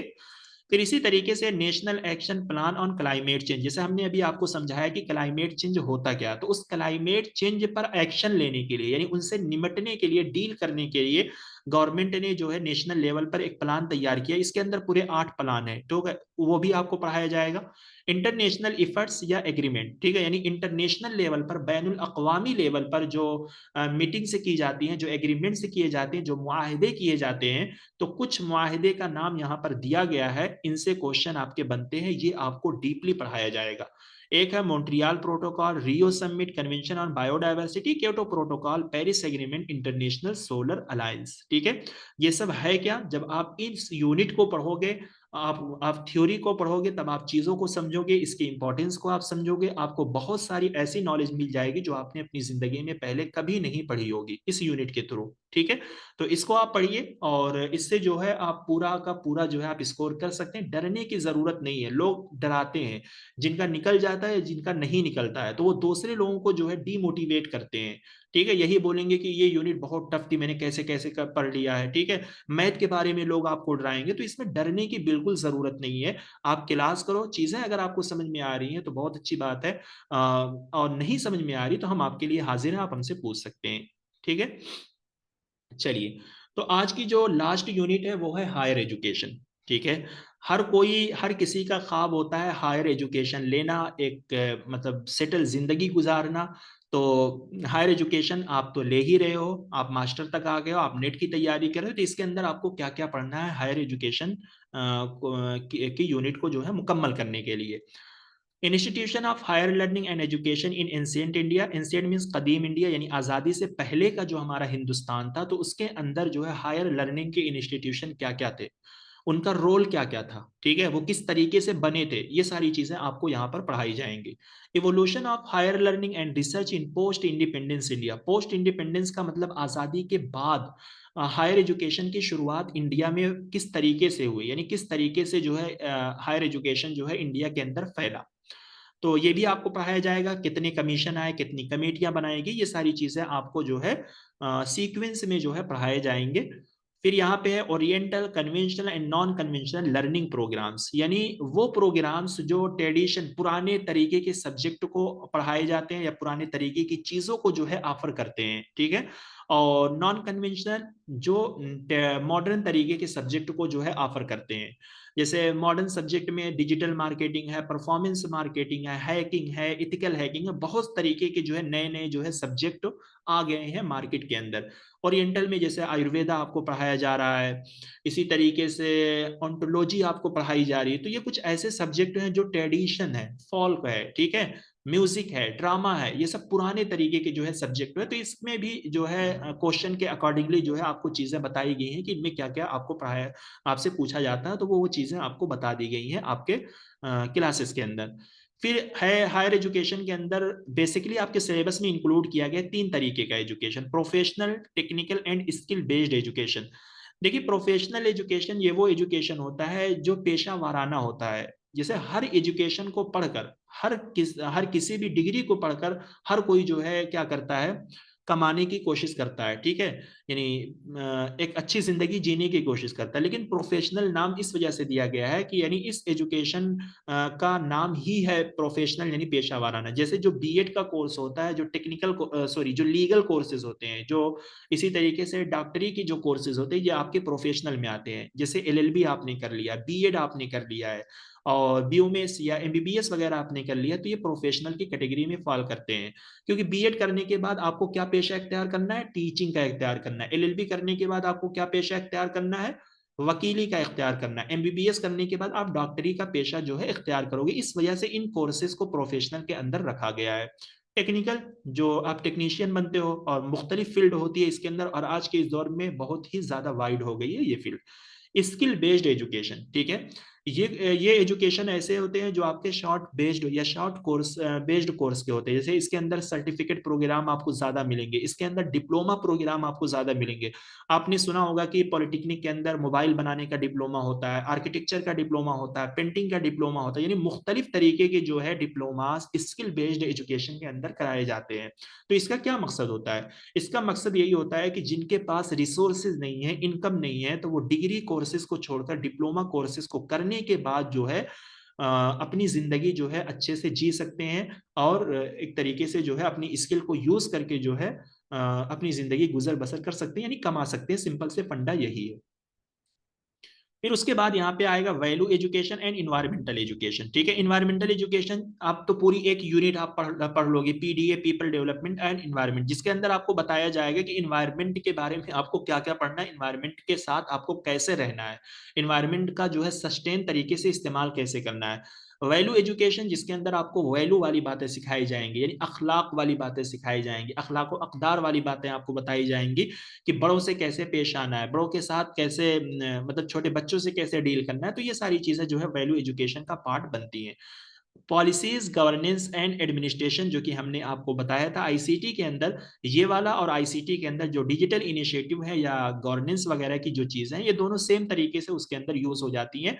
दोनों को मिलाकर हम लोग क्या करते हैं कि डिजिटल इनिशिएटिव पढ़ लेते हैं, गवर्नमेंट के जो टूल्स होते हैं, जो सॉफ्टवेयर वगैरह होते हैं, जो एप्लीकेशन वगैरह जो है गवर्नमेंट यूज करती है बाई इट्स सिटीजन। तो ये सारी चीजें इसके अंदर आ जाती हैं, ठीक है। तो शायद मैंने थोड़ा ज्यादा बोल दिया हो सिलेबस के इंट्रोडक्शन में। तो ये है आपका 10 यूनिट, ठीक है, जो कि मैंने जो है शॉर्टली आपको बताने की कोशिश की है कि इसके अंदर क्या क्या आप पढ़ोगे, ठीक है, और सारी चीजें जो है आपको रिकॉर्डेड फॉर्म में दी गई हैं, ठीक। तो सिलेबस आप लोगों ने समझ लिया है अभी, तो हम दूसरे पॉइंट पे चलें।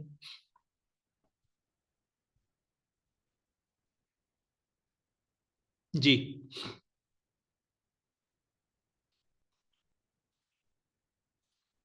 ठीक है, चलिए। तो ये था सिलेबस, और इस सिलेबस के अकॉर्डिंगली जो है सारी चीज़ें जो है आपको क्लासरूम में पढ़ाई गई हैं, ठीक है। तो आपको क्या करना है, वीडियोस को देखना है, वीडियो के साथ जो क्वेश्चन दिए गए हैं उन क्वेश्चन को आपको करना है, और आपको को अपनी खुद की नोट बनाना है, ठीक है। अगरचे सारे पीडीएफ जो है आपको प्रोवाइड किए जाएंगे थ्रू द टेलीग्राम चैनल, लेकिन अक्सर बच्चे ये करते हैं कि नोट्स की फोटोकॉपी लेने की कोशिश करते हैं। ये इससे मुझे कोई एतराज नहीं है, लेकिन अगर आप मेरी बात मानो तो आप लोग अपनी खुद की नोट्स बनाओ, यानी जो नोट्स आपको दी जा रही है, जो स्लाइड आपको पढ़ाई जा रही है, उसी में से पॉइंट को नोट कर करके जो है आप अपनी खुद की नोट बनाओ। क्योंकि आपकी जो खुद की नोट होती है ना, वो लॉन्ग लास्टिंग होती है, आपने अपने हाथ से लिखा होता है, तो उसके पॉइंट जो है या उसके कीवर्ड जो है, उसके वर्ड जो है आपके माइंड में एक तरीके से क्या होते हैं, बैठते हैं, ठीक है। जब भी आप रिवीजन करोगे तो वो चीज आसानी से रिकॉल हो जाती है, ठीक है। तो जो भी चीजें आप पढ़ो, जितनी भी थ्योरी आप लिखो, उसका डेली बेसिस पर रिवीजन कीजिए, और उन क्वेश्चन को जो है लगाने की आप प्रैक्टिस कीजिए। जैसे मान लीजिए आपने टीचिंग एप्टीट्यूड को खत्म कर लिया है, ठीक है, जो भी हमने पढ़ाया उसके साथ मान लीजिए 2 या 250 क्वेश्चन हमने कराए हुए हैं टीचिंग एप्टीट्यूड के वीडियो में, ठीक है। तो आपने टीचिंग एप्टीट्यूड मुकम्मल कर लिया है, टीचिंग एप्टीट्यूड के हवाले से जो कुछ भी आपने पढ़ाया उसकी पूरी नोट्स आपने बना ली है। तब अब आपको क्या करना है कि टीचिंग एप्टीट्यूड्स की नोट को जो है डेली बेसिस पे जो है रिवाइज करने के साथ साथ जो है टीचिंग के क्वेश्चन खुद से लगाने की कोशिश करनी है। पहले वो क्वेश्चन लगाइए जो हमने आपको पढ़ाए हैं, अगर ये सारे क्वेश्चन आपसे बन जा रहे हैं तो it's well done for you, ठीक है। अगर नहीं बन रहे तो इन्हीं क्वेश्चन को लगाने की कोशिश कीजिए, 2 बार लगाइए, 3 बार लगाइए, 4 बार लगाइए, ठीक है। तो 3 या 4 बार लगाने में अगरचे आपको समझ में नहीं आएगा, लेकिन आपको ऑप्शन तो याद हो ही जाएगा, ठीक है, कि इसका सही आंसर ये है, इसका सही आंसर ये है। फिर जब पांचवी मर्तबा आप कोशिश करोगे लगाने की, तो धीरे धीरे जो है आपको अंडरस्टैंडिंग डेवलप होगी। कैसे डेवलप होगी? क्योंकि आपने जो कुछ भी लिखा है, जो कुछ भी आपने नोट्स बनाई हुई है, वो चीजें आपके माइंड में धीरे धीरे जो है आती रहेंगी, और उन्हीं को अप्लाई करते हुए जो है आप क्वेश्चन को भी सही करने लगोगे। तो ये चीज बहुत जरूरी है आपके लिए, और अभी से जो है आप लोग शुरू कीजिए, टाइम को वेस्ट आप ना कीजिए। ठीक है, अगर हम पॉइंट 3 पे बात करें, how we English student can still score high marks.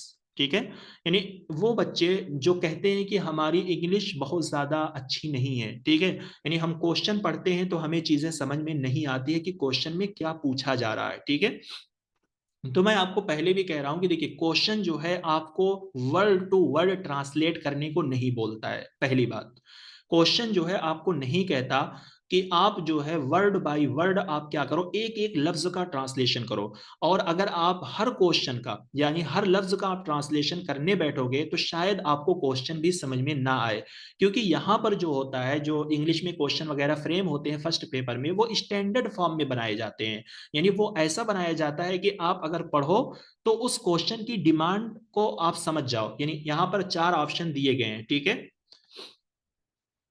और ये कोई क्वेश्चन है, जैसे इसमें लिखा होता, कोई भी क्वेश्चन होता है तो विच ऑफ दी फॉलोइंग, ठीक है, इतना तो आप जानोगे ही। अगर नहीं भी जानोगे तो जो भी टीचर आपको पढ़ाएगा वो तो इसका तर्जुमा कर ही देगा कि फॉलोइंग में से कौन सा, या मुंदरजा झेल में से कौन सा। ठीक है, तो कौन सा का मतलब क्या है कि यहाँ पर जो ये 4 ऑप्शन है, तो जब भी कोई क्वेश्चन आप पढ़ो तो उस क्वेश्चन का जो लास्ट वर्ड होता है ना, वही उसी को आपको समझना है, क्योंकि वही क्वेश्चन की डिमांड होती है।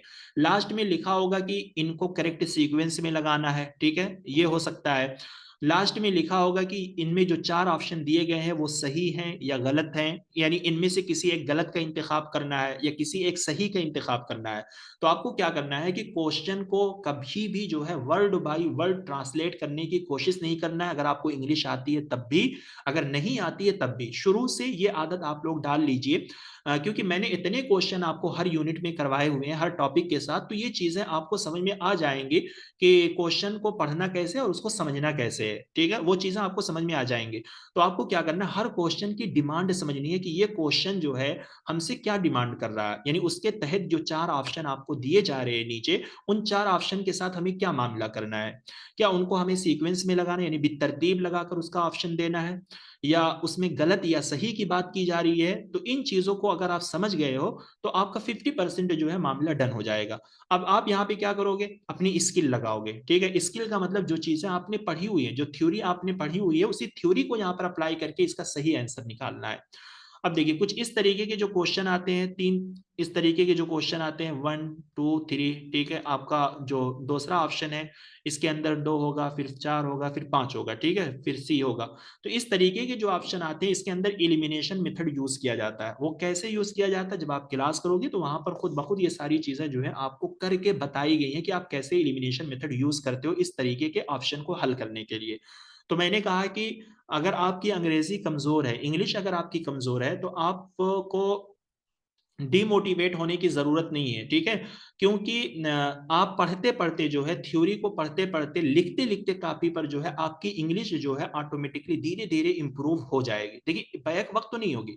हो सकता है कि आपने 1 यूनिट पढ़ा आपको नहीं समझ में आया, 2 यूनिट पढ़ा आपने नहीं समझ में आया, 3 यूनिट पढ़ा आपको नहीं समझ में आया, लेकिन चौथी यूनिट से धीरे धीरे चीजें आपको समझ में आने लगेंगी।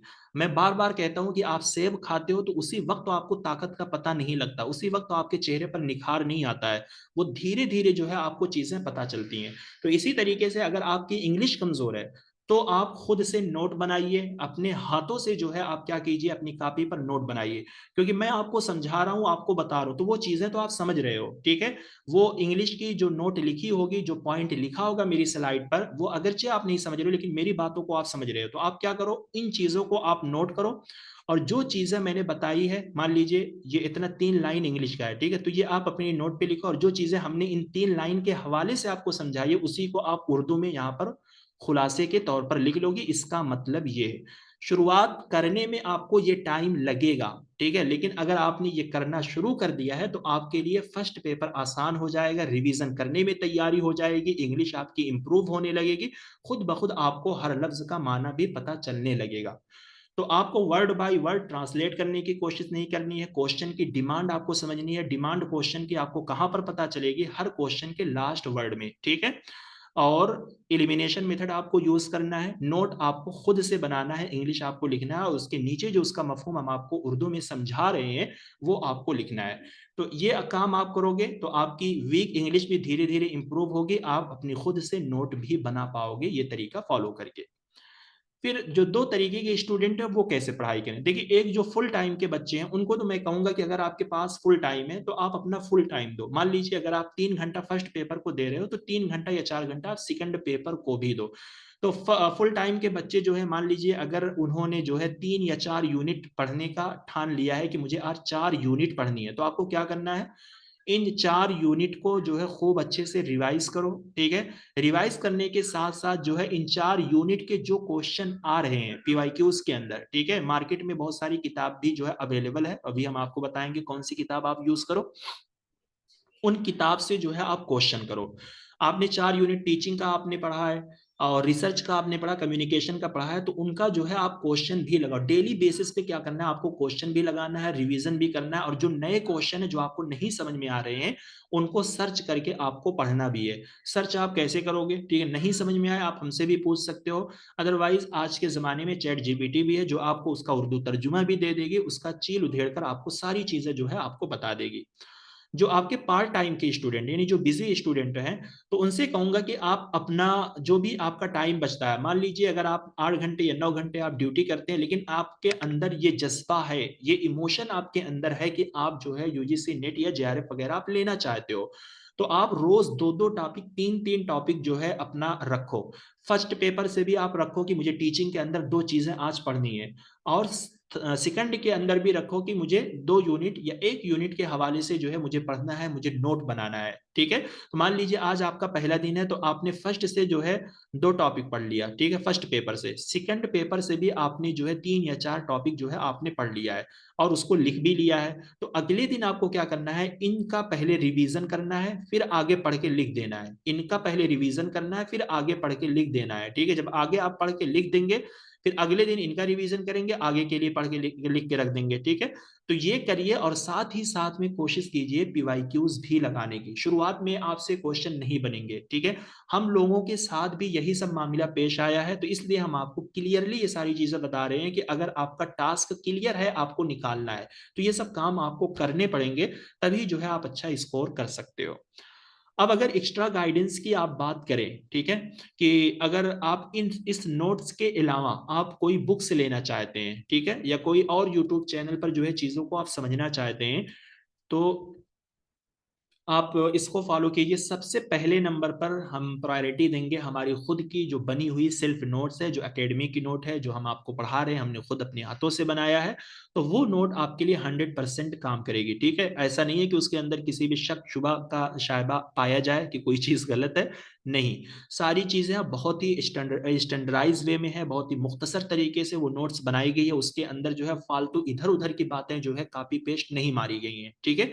जो टॉपिक है उस टॉपिक से रिलेटेड बात की गई है, और सोने पे सुहागा जिसको हम बोल दें कि टॉपिक के हिसाब से जो क्वेश्चन आया हुआ है आपके एग्जाम में, उन क्वेश्चन को उसके अंदर रखा गया है। तो इसलिए पहली प्रायोरिटी जो है आपको देनी है अपनी खुद की नोट को, ठीक है, उन नोट को फॉलो कीजिए। बट अगर आपने मान लीजिए अहम की नोट्स को भी पढ़ लिया है, ठीक है, यानी पूरे कोर्स को आपने पढ़ लिया, पूरी नोट को आपने समेट भी लिया है, जबकि बहुत सारे बच्चे ये काम कर लेते हैं, जो बहुत सीरियस होते हैं वो ये काम करते हैं, ठीक है।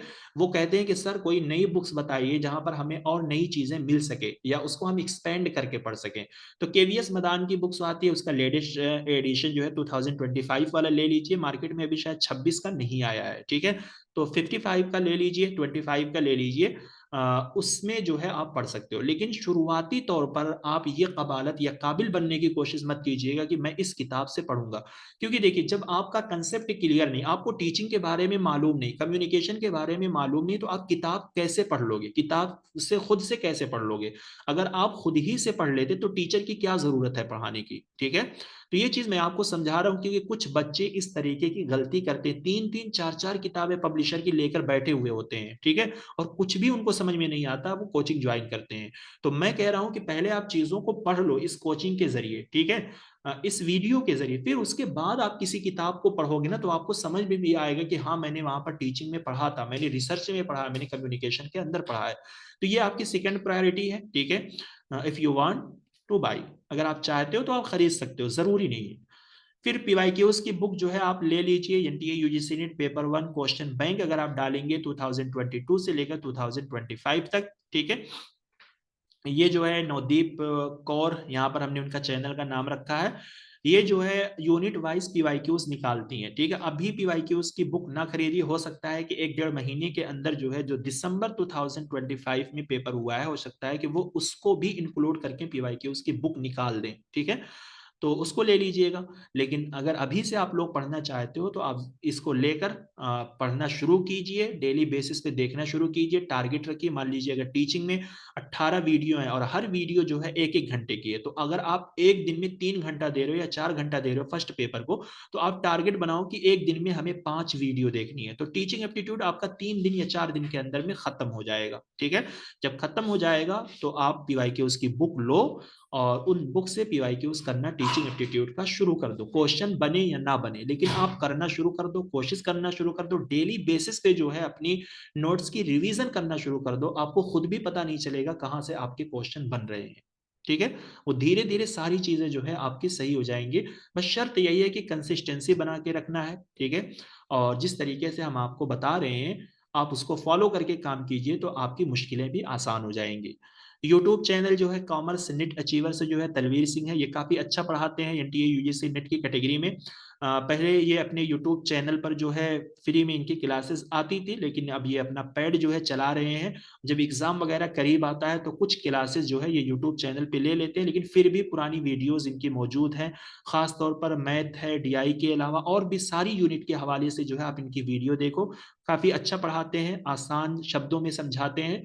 आप लोगों को अगर फॉलो करना है तो यूट्यूब चैनल तो इनका आप फॉलो कर सकते हो समझने के लिए। एक है नो क्लासेस नवदीप कौर, ठीक है, इनकी भी क्वालिटी जो है अच्छी होती है, ठीक है, काफ़ी कंसेप्चुअल चीज़ें ये समझाती हैं, ये भी सही है। फिर सेकंड नंबर पर मुकेश गोयल है, फिर कुमार भट्ट है, फिर इसी तरीके से हमारा विजन जेआरएफ है, जिस पर वक्तन फवक्तन जो है आपके न्यू क्वेश्चन या न्यू टॉपिक जो आपकी एग्जाम में आती है वो मैं इस चैनल पर अपलोड करता रहता हूँ, विजन जेआरएफ पर, ठीक है। तो इसको भी आप फॉलो कर सकते हो। तो देखिए यहाँ पर जितनी भी चैनल हमने दिए हैं तो ये उन्हीं चैनल के नाम हैं जिनकी बातें आपको आसानी से समझ में आ सकती हैं। और चैनल तो बहुत सारे हैं जो हिंदी माध्यम से पढ़ाते हैं, इंग्लिश माध्यम से पढ़ाते हैं, जो बाइलिंगुअल पढ़ाते हैं, ठीक है, English to Hindi, Hindi to English करके पढ़ाते हैं। लेकिन मुझे नहीं सही लगा, मैंने जिनको फॉलो किया है, जिनके बारे में मैं जानता हूँ, उन्हीं का नाम मैं यहाँ पर जिक्र कर रहा हूँ। और फर्स्ट नंबर पर हमने सबकी नंबरिंग भी दी रखी है, तो आप उस हिसाब से जो भी जिनका भी पढ़ाने का तरीका आपको अच्छा लगे उनको आप फॉलो कर सकते हैं, ठीक है। चलिए, और बताइए कोई डाउट है आप में से किसी के, कुछ भी जो ना समझ में आए पढ़ने के हवाले से। आप लोगों ने क्लासेस शुरू की?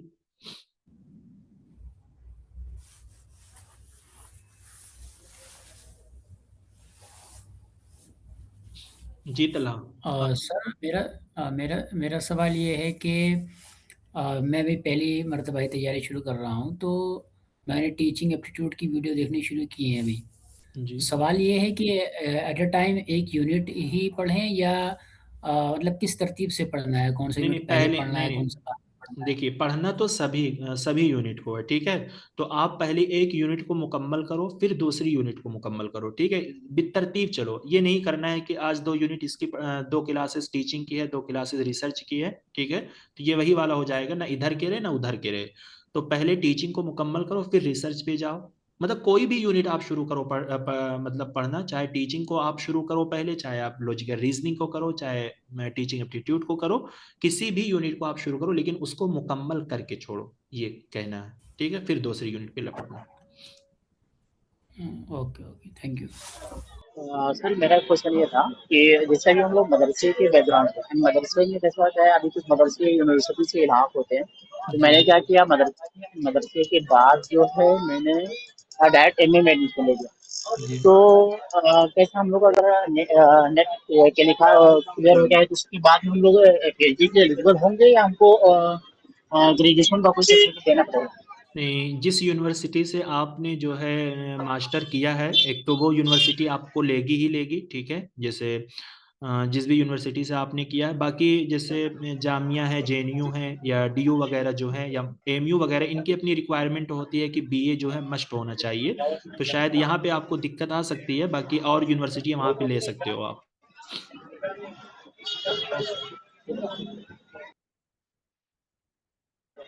और सर पीआईक्यू ज़्यादा सोल्व करने में या मतलब ये जो नर्सरी और उसके सारे मटेरियल्स होते हैं उस पे ज़्यादा फोकस करना क्या कहा आपने? आपकी आवाज़ क्लियर नहीं आई। है?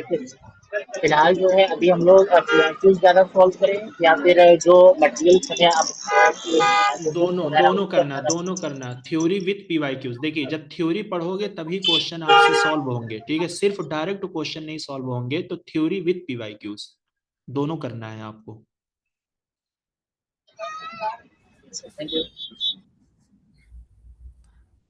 सर जैसे कॉम्प्रिहेंशन है या रीजनिंग है, तो ये तो डेली बेसिस पे अभी से शुरू करने होंगे ना, या हम बिल्कुल कर लीजिए। पहले टीचिंग एप्टीट्यूड? हाँ, टीचिंग एप्टीट्यूड के साथ साथ जो है आप कंप्रिहेंशन को भी शुरू कर सकते हो, क्योंकि उसके अंदर थ्योरी नहीं है, वो सिर्फ और सिर्फ अंडरस्टैंडिंग बेस्ड क्वेश्चन आते हैं उसमें, ठीक है। तो उसको आप शुरू कर सकते हो। सर जो यूनिट यानी प्रैक्टिस बेस्ड हैं उनको साथ साथ शुरू कर सकते हैं थोड़ा थोड़ा। जी जी। सर हम कह रहे थे हम ओके। सिर्फ तीन तीन ही मतलब वीडियो सुन सकते हैं, इससे ज्यादा, क्योंकि मैं पढ़ती भी हूँ, अभी मैं एमए ही कर रही हूँ। जी जी, ठीक है। तो इससे इससे ज्यादा अगर नहीं सुन पाए, हम सिर्फ तीन तीन ही हम सुन सकते हैं।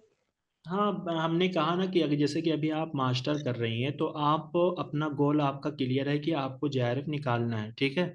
तो बहुत स्टूडेंट होते हैं वो ज़्यादा समेट लेते हैं कम ही टाइम में, कुछ लोग जो है नहीं समेट पाते हैं। तो आप अपना तीन तीन या चार चार जो भी आप बना रही हैं ना, उसी को आप जी 100% बना के पढ़िए। ऐसा नहीं है कि आप तीन पढ़ रही हो लेकिन वो भी आपका 50% है। तो मैं कह रहा हूँ कि आप थोड़ा पढ़िए, लेकिन अच्छा पढ़िए, ठीक है। हाँ, तीन जो हम सुनते हैं वो अच्छे से, मतलब उसको कवर अच्छे से कर लेते हैं। बिल्कुल तीन बिल्कुल। तीन इस वाले पेपर की, और सेकंड पेपर फर्स्ट पेपर, तीनों की तीन तीन। ठीक ठीक, बिल्कुल सही है। और रही बात, जैसे आप पढ़ते हो तो आपकी आपकी वीकली छुट्टी भी होती होगी, ठीक है। हो सकता है सैटरडे या संडे छुट्टी रहती है यूनिवर्सिटी में। जी जी हाँ, तो इन दो दिन को भी जो है आप खूब अच्छे से यूटिलाइज कीजिए इन्हीं चीज़ों में, ठीक है। जैसे आपने अगर तीन तीन मतलब पढ़ रहे हैं, चाहे सेकंड या फर्स्ट के हवाले से, तो ये आपका रोज का मामूल हो गया होगा, ठीक है। तो इन दो दिन में इन चीज़ों को खूब अच्छे से रिवाइज कीजिए और आगे पढ़िए। तो ये भी आपका एक टारगेट है, यही आपकी छोटी छोटी कोशिश जो है ना आपको बहुत काम देगी आगे। जी।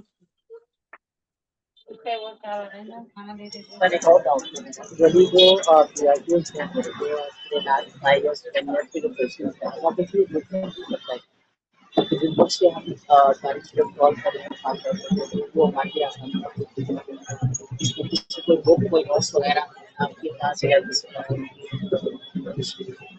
जी शमशाद, जो है आपकी आवाज़ हमारे पास क्लियर नहीं आ रही है, बहुत नॉइज़ है आपके बैकग्राउंड से। सर जो मेरा क्वेश्चन ये था, जो होते हैं मैं थोड़ा देर बाद चलिए, आप जो है हमें मैसेज कर दें, ठीक है, या आप चैट कर सकते हैं यहाँ पे। और किसी, एनीवन एल्स, कोई डाउट है किसी के? सर आपने जो उसमें वीडियो रिकॉर्डिंग में जो पीवाईक्यू जो शामिल किया है जी, उसमें कितने सालों तक का है? वो पीवाईक्यू जो वो लास्ट जो में जो कहा। बिल्कुल आपके जो पीवाईक्यूज हैं वो 2020 से लेकर 2024 तक के पीवाईक्यूज हैं उसमें। अच्छा, तो सर उसके बाद का पीवाईक्यू हम कहाँ से हासिल कर सकते हैं फिर? उसके बाद का भी पीवाईक्यूज उसके जो है बारे में थोड़ा आप, बताइए। जी जी, अमेजोन फ्लिपकार्ट वगैरह भी जो है इसी नवदीप कौर मैम की ही बुक है। आप लिखिए 2024 से लेकर मतलब 2020 तक के पीवाईक्यूज जो है आपको मिल जाएंगे।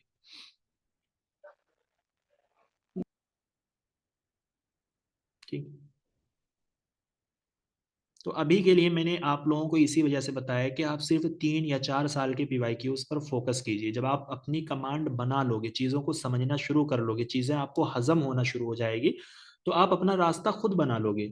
आपका दिल कहेगा कि हम मुझे और क्वेश्चन करना है, और पुराने PYQs क्वेश्चन करने हैं, तो वो भी हम आपको बता देंगे। मैंने आपको बताया कि वो मार्केट में है, ठीक है, तो वो भी बुक्स आपको मिल जाएंगी।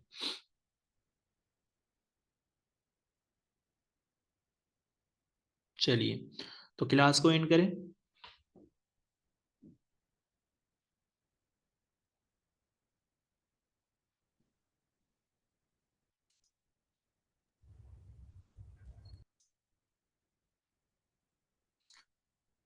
चलिए ठीक है, मिलते हैं नेक्स्ट क्लास में।